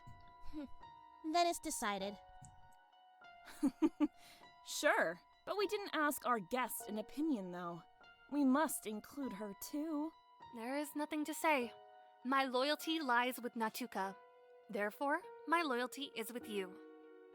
Oh my! Such an admirable girl you are, Nino. I personally guarantee that we will be the final four. Then it's settled. We're voting for Mari. Yes. It's either a tie or somebody has to defect here. Slight either problem, side. though. There's only 4 of us. Our 4 votes against Mari might work, but there's also 4 other people. That's true. If worst comes to worst, it might be 4 votes against Mari and 4 votes against somebody else. I don't know what the rules are in cases like that, but we must avoid that possibility. So let's do something like this. Even though he rejected me already, you should talk with Giga, Zanome. Miranda, you talk with Lika. We'll sway them towards our side, and she will be the first and the last person eliminated from this team. I hope not. Tomorrow, I want us to target Marie Mzarolishvili and everyone I deem a threat. The other girls nodded and they split. Salome and Miranda remained. A manipulator being manipulated. Isn't it funny? I wouldn't call her a manipulator. She's dumb as nails. She's a perfect shield for us. She's such a huge threat that no one would ever think to vote us off instead. Are you cooking up a new plan? I am, but let's get tonight's elimination over with. Tomorrow will be an interesting day to say the least. A few hours passed. A lot of discussions were held, but the time for an elimination had come. Sandanzuki, let's go. Let's see if it's gonna diverge. Tatia was waiting for them at the center. One by one, Sandanzuki walked out. Someone from his team would not be returning to that dorm. Please, follow me. They walked to the elimination grounds together. Mari had anxiety tonight. It really felt like this was it for her. She just had to put faith in her friends now and hope that those who said they wouldn't vote for her really wouldn't. Nautica walked in triumph. That took way too long. They arrived at the elimination grounds. Nautica sat with grace and dignity, followed by the others. Tatia stood right in front of them. The kids sat on the logs and were waiting for her to speak. Since this is your first elimination, allow me to explain the rules. There's a voting booth over there. That's where you'll go and write down a name. The name with the most votes will be our second eliminated person from this game. We don't need to vote, Tatia. It's Mari. I believe this is a unanimous vote. No. We apologize for this decision, Mari. We hope you understand. Your days have come to an unfortunate end. Did you say goodbye to Levin? Oh, you had better. You won't be seeing him for a while after all. For what it's worth, your Mexican potatoes were delicious. I'll miss them. I'm sorry that it has to be you. It's nothing personal from me. You have my word. Can't we just send her away without voting? It's humiliating. And I feel bad for her. No, the rules are the rules. You will all vote. We'll see about that. I think this might be it. Have faith in me. Have faith in us. Lika smiled at Mari, hoping to cheer her up. Let's go. And it's time to vote. Nautica stood up and went to the voting booth. She returned with a smile on her face. Miranda was next, then Salome, Nino, Veronica, Giga, Lika. The last person who voted was Mari. Well then, now that we have the votes, I'll read your names. The person with the most votes will leave and will never be able to return. Farewell. I'll begin. I've had enough of this farce. There's clearly an alliance working against us, and I'll make that clear to everyone now. Sit down and let her read. Sensei, Nope. I found this item. I read its rules and I would like to play it. Oof. What is that? Oh, you found it. Yes, this is the Buddha statue. In other words, a hidden immunity idol. Unlucky. Only 3 of its kind exists. If you play it during the elimination, you'll be immune even with votes. That's what the note inside said. I'll be playing this for Mari. That's bold, bro. Giga Chad move. Giga smugly looked at the group of 4 sitting opposite of him. Ugh. This can't be real. You can't just bring in a rule like this mid-game, Tatia. Any votes cast against Marie will not count. Well then, first vote. You'll accept it? Yeah. Tatia ignored Nautica and then she read out the votes. It was as followed. First vote, Mari Babakishvili does not count. Second vote, Mari Babakishvili does not count. Third vote, Mari does not count. Fourth vote, Mari does not count. Fifth vote, Mari does not count. Hold up. Wait, what? I'm sorry. Who in the what? Sixth vote, Nautica. Seventh vote, Nautica. Eighth vote, Nautica. Maybe it didn't go in order, but what was the order again? 1, 2, 3, 4. Veronica, Snake. Eighth vote, Nautica. That's enough. This is a joke, right? No way you'll accept this bullshit immunity idol, right? Oh, but darling, the rules of this game are absolute. Now that one was played, 2 hidden immunity idols remain. Maybe you should have searched for it while you had the chance. Guess you miscalculated. Ooh, that's cold. No, I can't be eliminated from the game. I'm supposed to win. Not anymore. I can't believe it. No! I deny it! I won't allow this! I'm not going anywhere! A boulder falls the same as a pebble when thrown from a mountain of heaven. Regret your arrogance for the rest of your life. You failed your principles, your oath. Oh my god. No! No! I am the first female master and the winner of this game! No. You are the second loser of this game. Now get out of my sight! Golly! I'll be back, I swear it! Don't touch me, Tatia! In chess, there is something called an earthy queen move.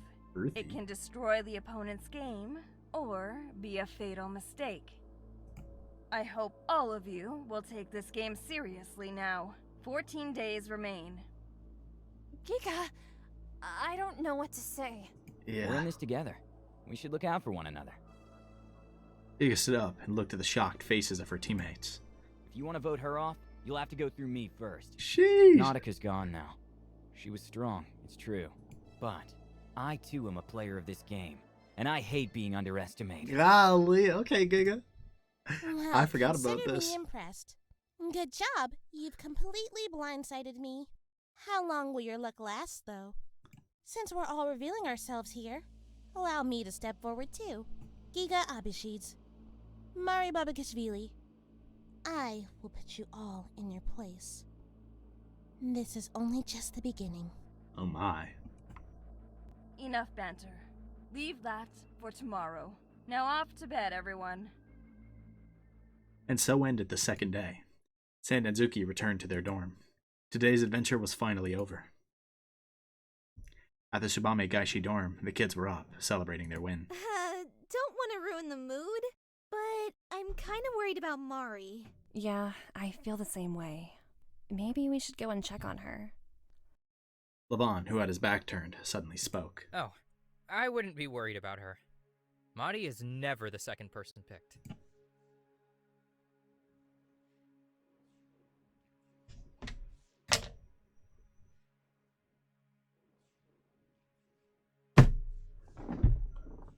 Why is he's getting so meta with it? This game just got so meta recently. What? He's right, by the way. This is exactly what happened the first time. And he's just banking on that. The way he spoke was indifferent and emotionless, so everyone looked at him. And then he turned around. We have bigger problems to solve first. What is that? Isn't that right, Guanza?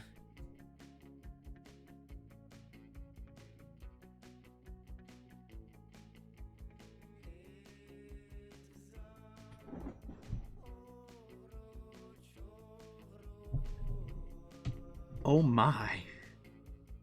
Hats off for throwing me off like that, first of all. That would... It getting that meta was an amazing twist. Right? with like the references to this game like having been looped already, and even using some of the CGs from the original game to show that, and referencing how the first game went. I don't know if this was intentional for that game to be like the first loop, or if that was an idea that happened while you were making the second lap. But that was an incredible idea. I loved that. That was amazing. What?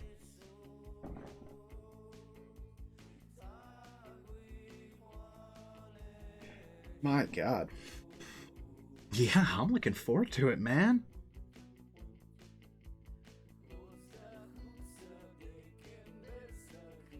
I always enjoyed it, but I didn't think it'd get like meta like this and have that big underlying story.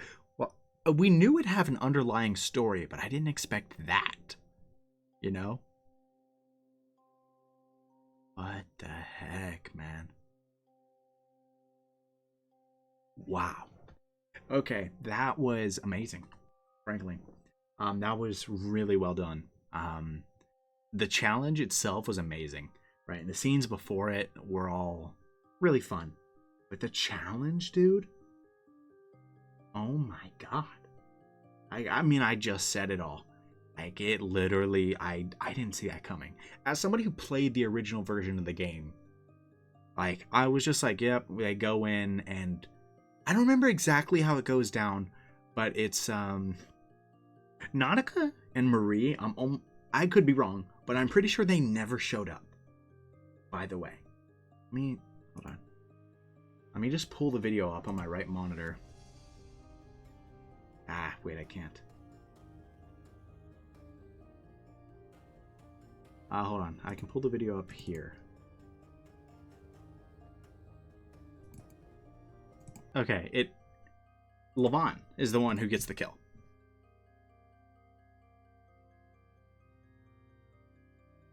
Wow. Okay, so they, in a lot of ways, they sent this completely off course, and it does not look like Chapter 3 is going to be the same at all. Just, wow.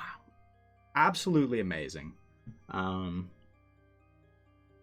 really hope you guys enjoyed this.